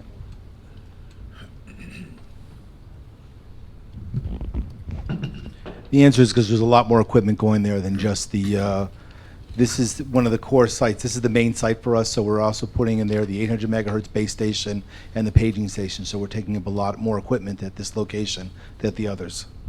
Okay. And how old was the previous that is reached the end of its useful life? I would say that's about 25 years old, 30. Okay. Generally, they last, you can get about 20 years out of a shelter. So, but I think this one may be a bit over that. Is it also, the shelter, is it also housing the generator? No, there is going to be a proposed generator on the site which will be outdoor and separate from the shelter itself. That will be a 30 kilowatt gas generator. That's water cooled, correct? But it'll be within the water company fencing? It will be within the water company fencing. Okay. 30 kW Yeah. is water cooled. Yes. Yeah. That's a biggie. When you say gas, natural gas. Yeah. Ye- Looks like you have it. I don't know if this one's Oh, propane. or is this That's one the a one, di- yeah. this one's the There's one no D. natural gas up This there. is the diesel generator. It says existing Correct. propane tank. So this is the propane. This is going to be a propane. Oh, Diesel, I think, okay. is orange now. No, That's that natural one's gas. natural gas, and Pomeroy also is gas. Yeah, I'm Yes. sorry. So this is from the propane tank. The painting that the painting of the tank that the water utility is going to be doing, that won't interfere with the equipment at the top. I assume you've run all that by the water Yeah, utility. we're discussing with them that will be staged. So we're going to be able to go in, do the attachments. We will be able to weld to the tank because it's going to get repainted, relined afterward. So we can do our installation. When it's actually being painted, then we'll have to discuss specifically with the water company when the contractor will be there, for how long, and whether we need to bring in a temporary tower or something to accommodate the antennas in the interim, or if they can stage it. Most likely, I would think that they'll have to bring in they call it a cell on wheels or some sort of temporary structure to be able to put the antennas on. As I said, T-Mobile's also on this tank, so they would need to do something to accommodate their antennas too. Looking at the drawing Z7 of the proposed equipment shelter, Okay. you're showing only one door. Something this size, whenever I used to put this in the field, would require a second egress for safety purposes. Because this is an unmanned shelter, it's not required to have 2 points of egress. Well, mine were unmanned too, but somebody would be in there occasionally to do something, and I'm just asking. Okay. Yes, because it's an unmanned use, there's only 1 point that's necessary. Where is the propane tank located on here? It is located next to the shelter itself, just to the north of where the shelter's proposed, so Okay. right there. And is there any work required on the propane tank, or is that staying as is? That can stay as is. They'll just be able to tap off of the tank with the new generator.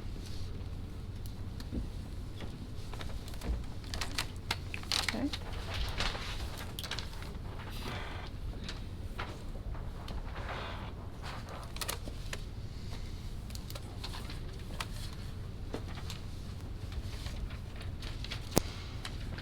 Okay, Pomeroy Road. This is a 155 foot tall water tank. Under existing conditions, their cellular carriers are already on this tank. We are proposing 4 whip antennas and 2 dish antennas attached to the very top of the tank itself.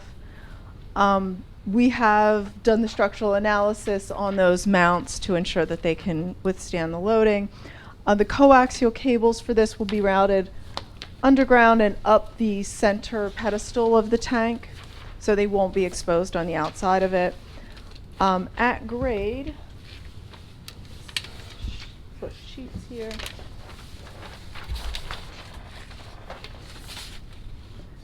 At grade, we are proposing a compound which is 12 foot 6 inches by 26 feet. That's a fence compound.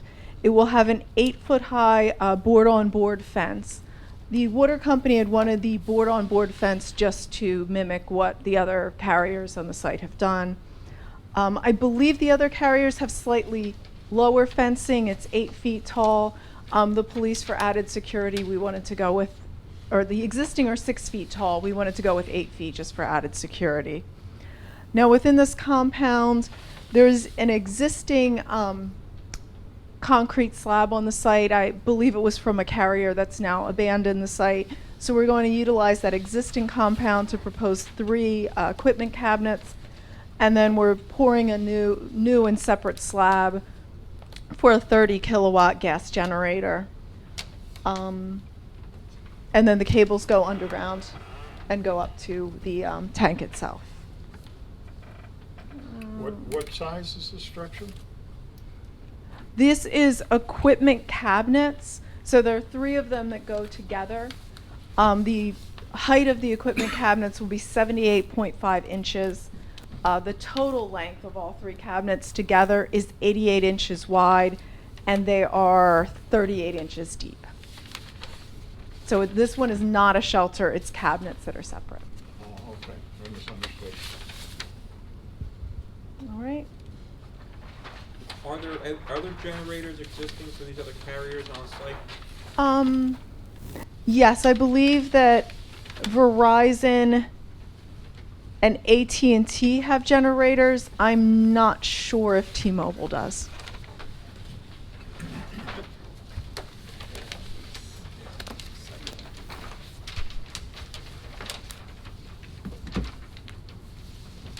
Just one more question on Pomeroy Okay.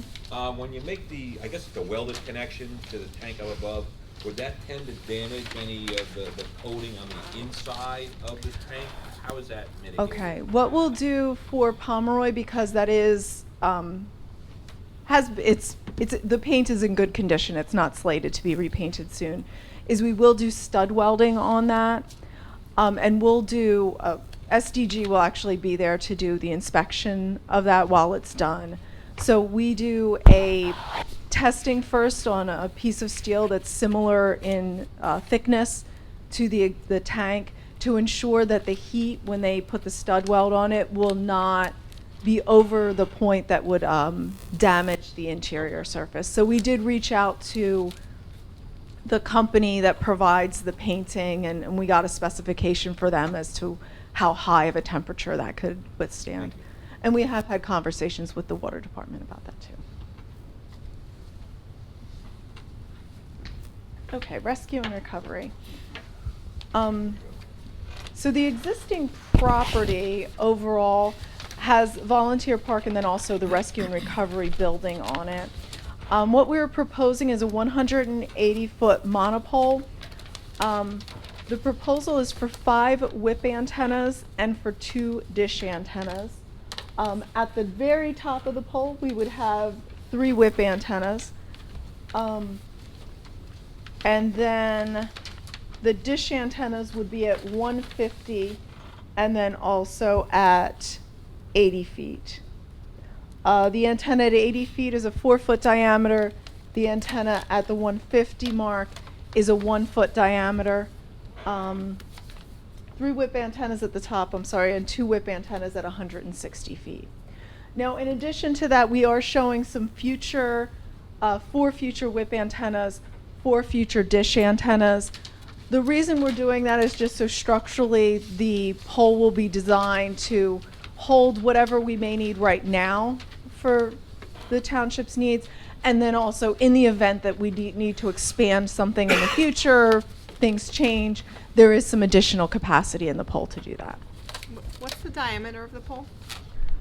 This pole has not been designed yet, so we don't have specific plans for this specific location and loading. But I can tell you that similarly for a pole with this type of loading, the base is probably going to be around a 4-foot diameter. The top will narrow down to maybe an 18-inch diameter, maybe even a little smaller than that. Where on the property is this gonna be placed? You know, the R&R has what, 5 bays? 4 or 5 bays. It's gonna be on the. So this is south the side. outline that I'm showing here. This is sheet Z3. The dashed outline is the whole of Volunteer Park. To the front piece of the property is actually lot 2, which is where the first aid squad is. Right. And then behind it is first a parking, which is shared between the first aid and rescue and recovery, the rescue and recovery building, and then there's a parking area behind that. Right. Where we're proposing to put the compound is in the north area of the parking lot, where it kind of jogs out, and there are 3 parking spaces that are sort of separated from the other spaces. So we're going within an existing paved area, which is preventing us from increasing any impervious on the property. And we're utilizing those 3 parking spaces. So it's toward the rear Yeah, I know of where you are. what's developed as That's rescue closest to recovery. the residents in the side streets. I believe our There's a picnic area there, right? And basketball courts. And basketball courts, and then there's the residents. Yeah, this is on the top of that hill. Yeah, yeah. So you're talking to dead ends, Nokomis, Dakota, Calumet, Yeah. Winona, Right. and so forth. Yeah.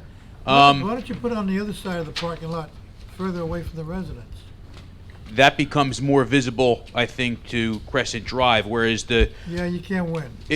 well, I think what we're doing now actually is more of a win, because when you think about those dead end streets, they're going downhill, and they've got a decent amount of trees between them, and again, this is up higher on a hill with trees in between. So if they're in their houses, in their front backyards, they're going to be seeing trees more than they see this pole. Whereas if we move this out, further south, I think it's going to expose it.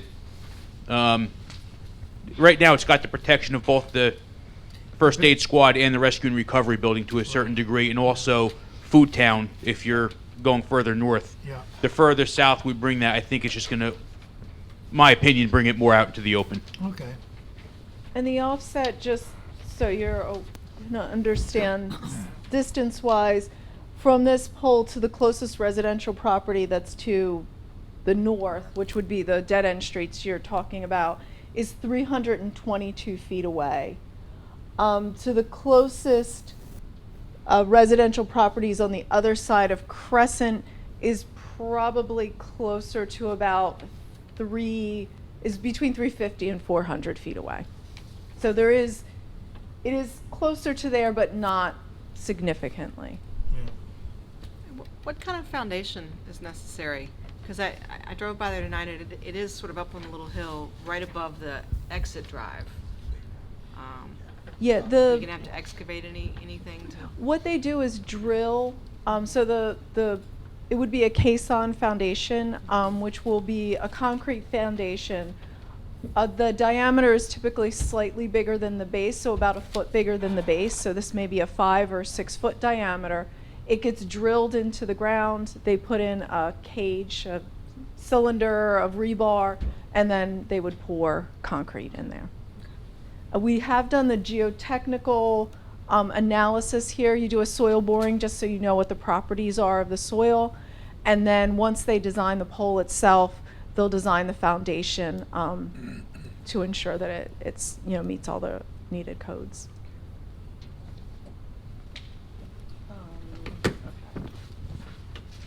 So what we're proposing on the ground, since we've already talked about some of the details, but to give you an overall, in the area that we were just discussing, which is around the monopole itself, there would be a 19-foot by 30-foot fenced compound. What we're Sorry, proposing, repeat that again, 19 foot by 30 foot. We are proposing a 8-foot high chain link fence around that. That would be 8-foot high chain link plus barbed wire around the top. And we will put in there black privacy slats just to kind of shield what's inside. And as I said, that's going in that northern corner of the parking lot. Now, in addition to that, we are replacing the generator at this site. There is an existing generator. The existing generator is only enough to power partial power, I guess the emergency services portion of the existing building. We are proposing a 100-watt generator. 60 kW generator. So that will provide full electrical power to the rescue recovery building itself, as well as full backup power for the proposed telecommunications. We're going to be placing that in a 12-foot by 17-foot compound, which is near where the existing generator is, at the front of the building of the rescue recovery. So that compound would really be between the rescue recovery building and the first aid squad building. Captain Winter, do they have plans for the generator that they're going to replace? That generator is going to go to their other building in Lake Precipitation so that they can now have Okay. continuity of operations on both sides of town. So it's getting repurposed. And that is a gas generator. Both existing and proposed would be gas generators. There was a question previously about noise related to the generators. There is an existing one there now, so this will be similar in decibels. It is slightly bigger, so it would be a bit louder. But the closest property line, residential property line to the generator would be over 400 feet away. I haven't heard any complaints, so I guess it's okay. Yeah, and the If the closest. neighbors heard it, I would know about it. You would know. Yeah, I don't anticipate that we would exceed the 65 decibels, which is the DEP, NJDEP regulation for daytime use. Ms. Connolly, on the other sites, you didn't mention barbed wire. Why are you placing barbed wire on this one? I think the feeling of this one for additional security was the fact that it's not, unlike the other facilities, which are township-owned areas, which are already enclosed with a compound or fencing, something like that. This one is sort of standalone in a more exposed area. Just for example, the Powder Mill site, it does have fence around the entire compound with barbed wire. That's way up on a hill out of anybody's site, but there is barbed wire up there. The Pomeroy Road site, in speaking with the water department, I do believe they also want to enclose that whole compound with fence at some point. I don't know if barbed wire was brought up with that, but that they are looking to enclose that as well. And the headquarters site, we've got the chain link fence around it, but we also have, about 50 or 60 police cars surrounding it, which kind of helps. The other thing that we have in our favor is we are adding IP cameras to each of the sites so that we have remote monitoring capabilities. This site, though, is more visible, I think. The other three sites are not for pedestrian use.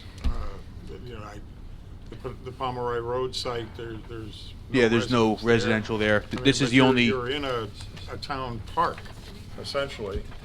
I think some options we may have are maybe to, if we wanted to plant some pine trees around the perimeter on the grassed area. I don't know if that can be done, but there might be some things we can do to kind of camouflage it a little bit more, if that would help. Are you wedded to chain link? No. You already have an 8-foot fence, and barbed wire just is so unsightly.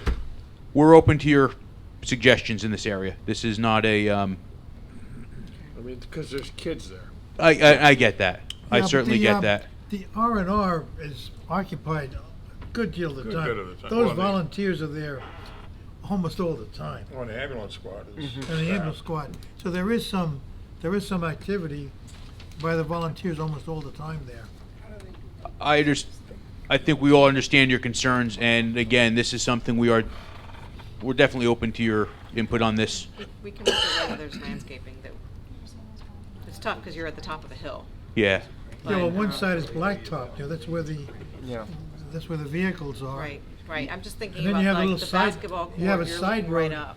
But by the Yeah. basketball court, you have an exit, It's pretty narrow though. a narrow road coming out. There's no room to plant.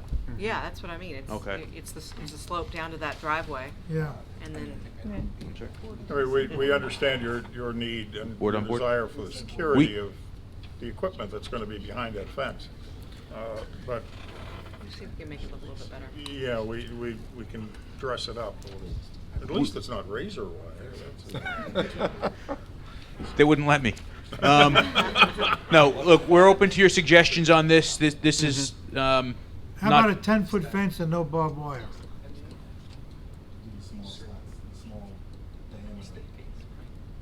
Like an anti-climb. Yeah, an anti-climb chain link, I think that could work. If that's what it takes to, I mean, It's a playground. I get it. picnic area. I completely understand.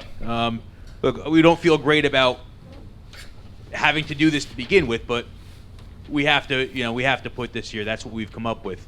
We are certainly open and willing to any ideas the planning board may have to make this as aesthetically neutral as possible. And if that includes going a little bit higher with anti-climb fencing as opposed to the barbed wire, I'm sure we could accommodate that. Take one of those 50 police cars and park it over there. Okay. No, I'm not aware of any other applicants that come before us with a desire for barbed wire that we'd let them get away with. So We're just looking to, bolster the security in this day and age. Infrastructure is certainly a concern. We have to just take these things into consideration. But again, we get the needs of the community and making it as pleasing as we possibly can. Make a 180-foot monopole. Would the barbed wire to be to stop vandalism or to stop terrorists? I mean, I don't think that's going to help with terrorism. Sorry. It's maybe vandalism that could It's not giving us have any a far greater impact than they may have thought or intended. Okay. It's kids are kids sometimes, and That I if we agree can with. I've been there. If we can dissuade them, that may help. Okay. Just wanted to go through a few things about the placement of the pole and just comparing it to the wireless ordinance. So in that, there are two items where we're proposing a nonconformity. One is with the max tower height. Your ordinance has a required max tower height of 125 feet. We're at 180 feet. I believe Mr. Stearns explained why that is. The other item would be the 1.5 times the height of the tower as a setback to property lines. We meet that for both the side and rear yard. We do not meet it for the front yard. Although I would note that to the front, we are at 212 feet to the next property line, but that property line is actually the rear property line to the rescue squad property. So it's not 200, it's not less than the 1.5 times the tower height, the 270 feet to an actual street property line. And we do meet all of the other ordinances as far as setback from residential and to a school lot line. Well, you won't need it for the 10-foot fence, you probably need Yeah, I was gonna a say, variance for fence that. height. too. And the fence, yes. And the fence. Oh, I didn't highlight that one, that's my bad. Yes, for the fence. I have that you meet the setback for the residential and school, but there is also something about setback from the zone boundary. On that, we are within a residential zone. I mean, in any case, So the we- township is exempt from its own zoning Yeah. requirements, so not technically a variance, but Yes, good to know. but it is a nonconformity with your ordinance. Okay, any? That's it? Thank you for the review. Any members of the board have any questions for Ms. Connolly? I have one for the attorney, Mr. Chairman. Scott, what would prevent, once this tower is put up at Claudine Terrace or at the R&R, what would prevent commercial carriers from coming around and saying, gee, we'd like to put some antennas, even if they're 75 or 100 feet up? Legally, nothing would prevent that. It would be entitled to some review, probably this board's review. But co-location is something that's encouraged, so we would want, which is why I think Susan raised the question: earlier, because if we're gonna put a tower of this size up, if there's a need for it, it's better than having a second or third tower go up in the area to have everyone co-locate on this tower if it's at such an ideal location. It sounds like Mr. Stern doesn't think that there would be very much demand for that. That all assumes too that the tower is capable of handling the weight. Yes. Well, Right, it so- sounds like it would have to be designed differently. Which is why I said legally nothing would prevent that. Now, it does sound like there's some structural concerns Yes, with tower as proposed. thank you. Any experience, Mr. Stern, with what the cost is to beef it up that it could handle co-locations? I'm really not the expert in that area, but it's if you're thinking about making it a co-location monopole, then you'd rather the money is better spent ahead of time.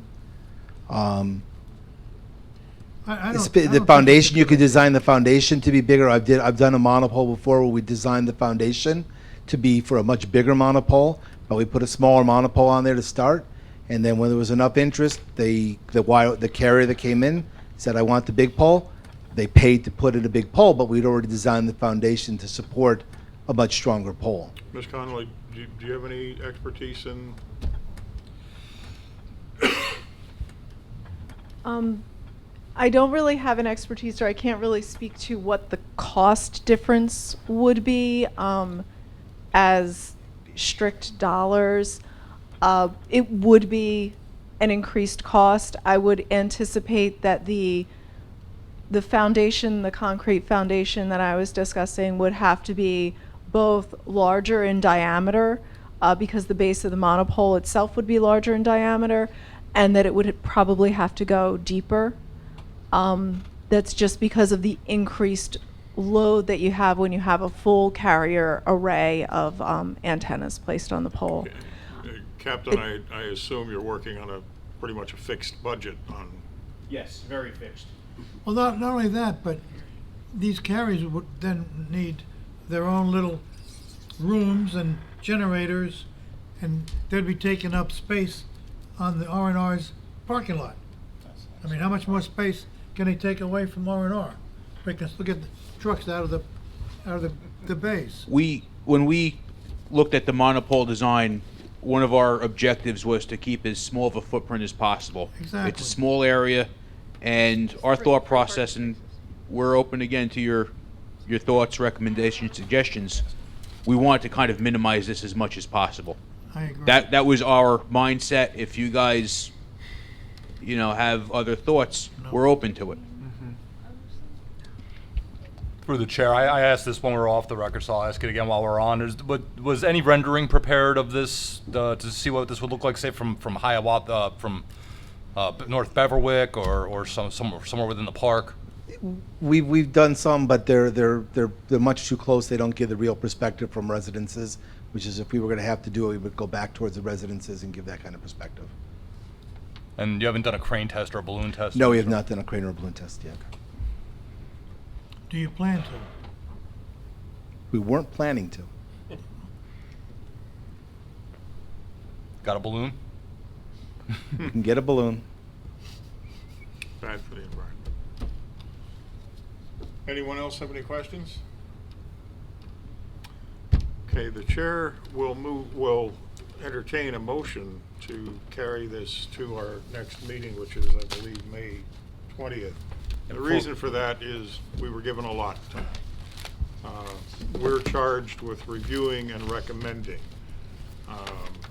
It's a lot to digest. I don't think we have adequate time sitting here tonight to make recommendations to you or to adequately review all the info that you've given us. So I would like to give us a little bit of time to do that.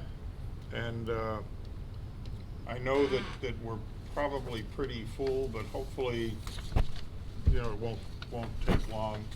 If not, when we carry to.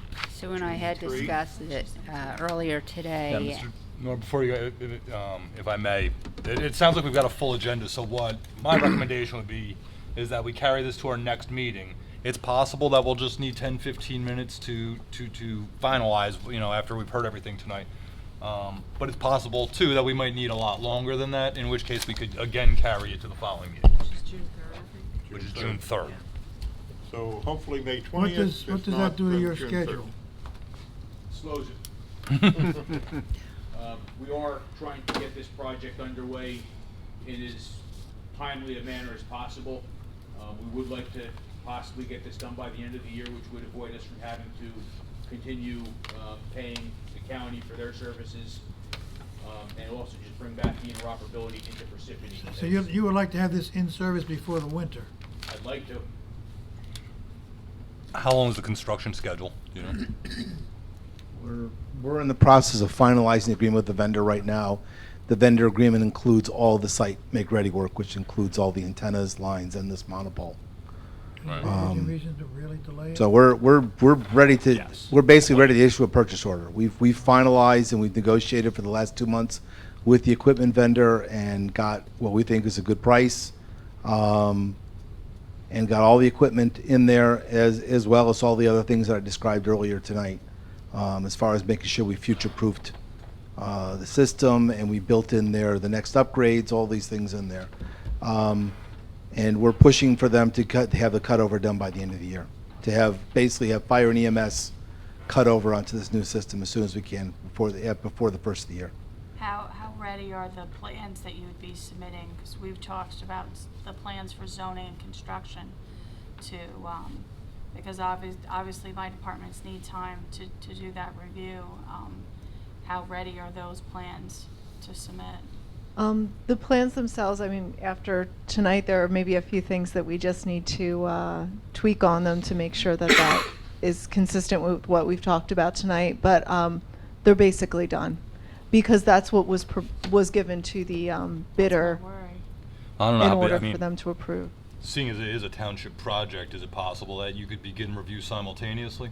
Yeah, that was what my question. If the plans were ready, we could discuss doing Right, we'll get you the simultaneous first, we can review. get you the first 3 sites. I mean, you know, as soon as we go back and do any minor corrections from tonight, those can be done immediately. The Okay. pole itself is still being designed though. is But what I heard. the pole will be designed with the purchase of the equipment. So once we sign the purchase order and give the vendor the purchase order, they'll then go to the monopole manufacturer and using our specifications that we've already talked to the manufacturer with, they'll be able to pull the monopole and say, okay, this is going to be this model monopole. It's going to have this diameter, this, and then they go back and do the foundation design based upon the actual monopole that the monopole manufacturer designs based upon our loading.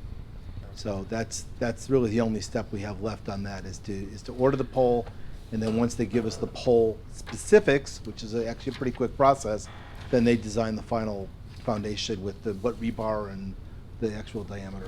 Were they planning to go site to site to site, or were they going to attempt to do 3 or 4 all more or less simultaneously? My assumption is the crew that's doing the antenna work, you're going to have one crew that's going to be in charge of water tanks because there's a crew that does water tanks and that's their specialty. Another crew is going to work for at the police headquarters, and that can be done any time because that's the site's ready to go. They can start climbing it tomorrow if I give them a purchase order. Right.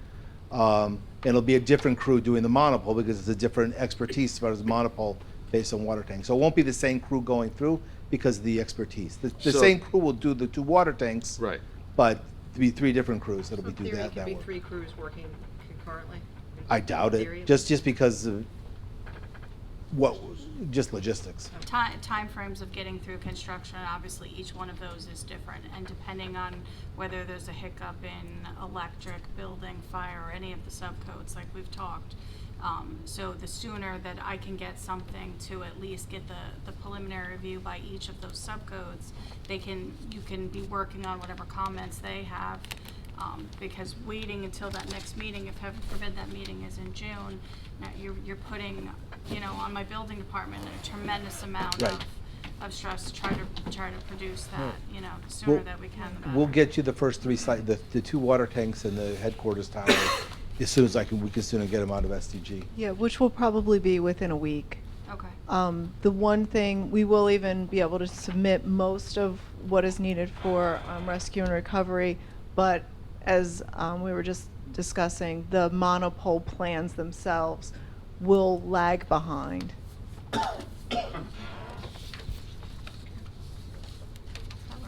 Okay. I think you're still waiting on a motion to carry, correct? Well, I understand Captain Weiner's concerns, especially the fourth point with the communications. It's, you're on a fire scene and cops want to talk to the fire department. The cops got to talk to the dispatch desk, and the dispatch desk has to talk to the county, and the county has to get back to the fire department. Yep.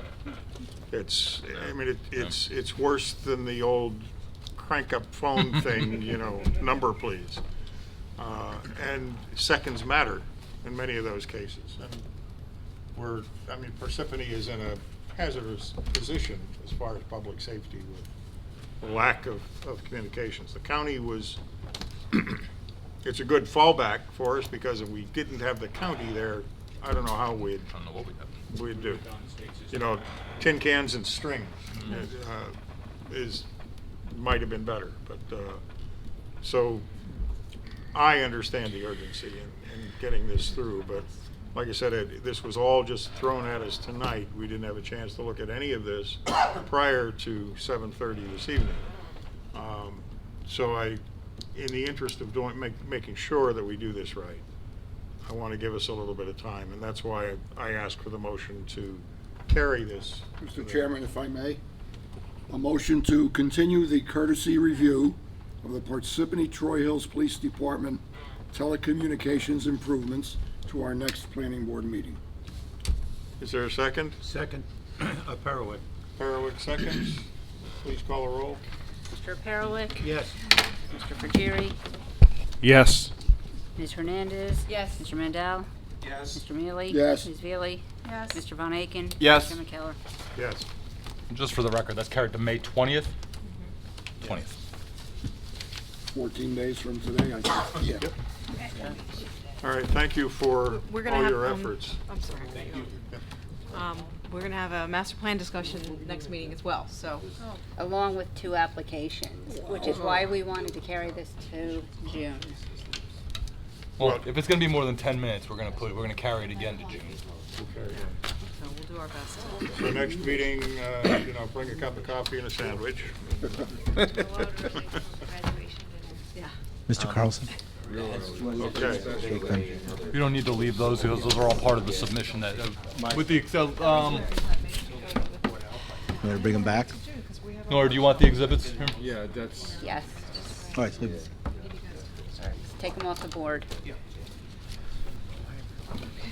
Thank you, everyone. Okay, anything else to, yes, thank you. We'll see you in 2 weeks.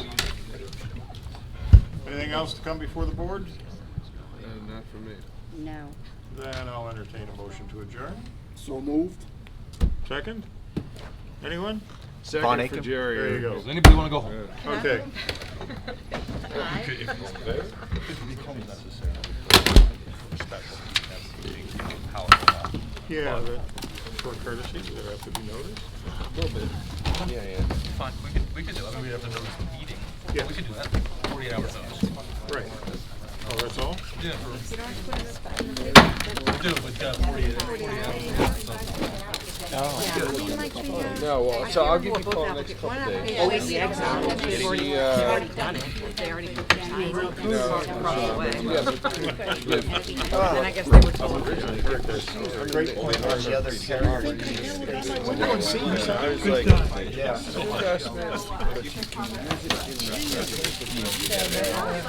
I guess not what you're doing.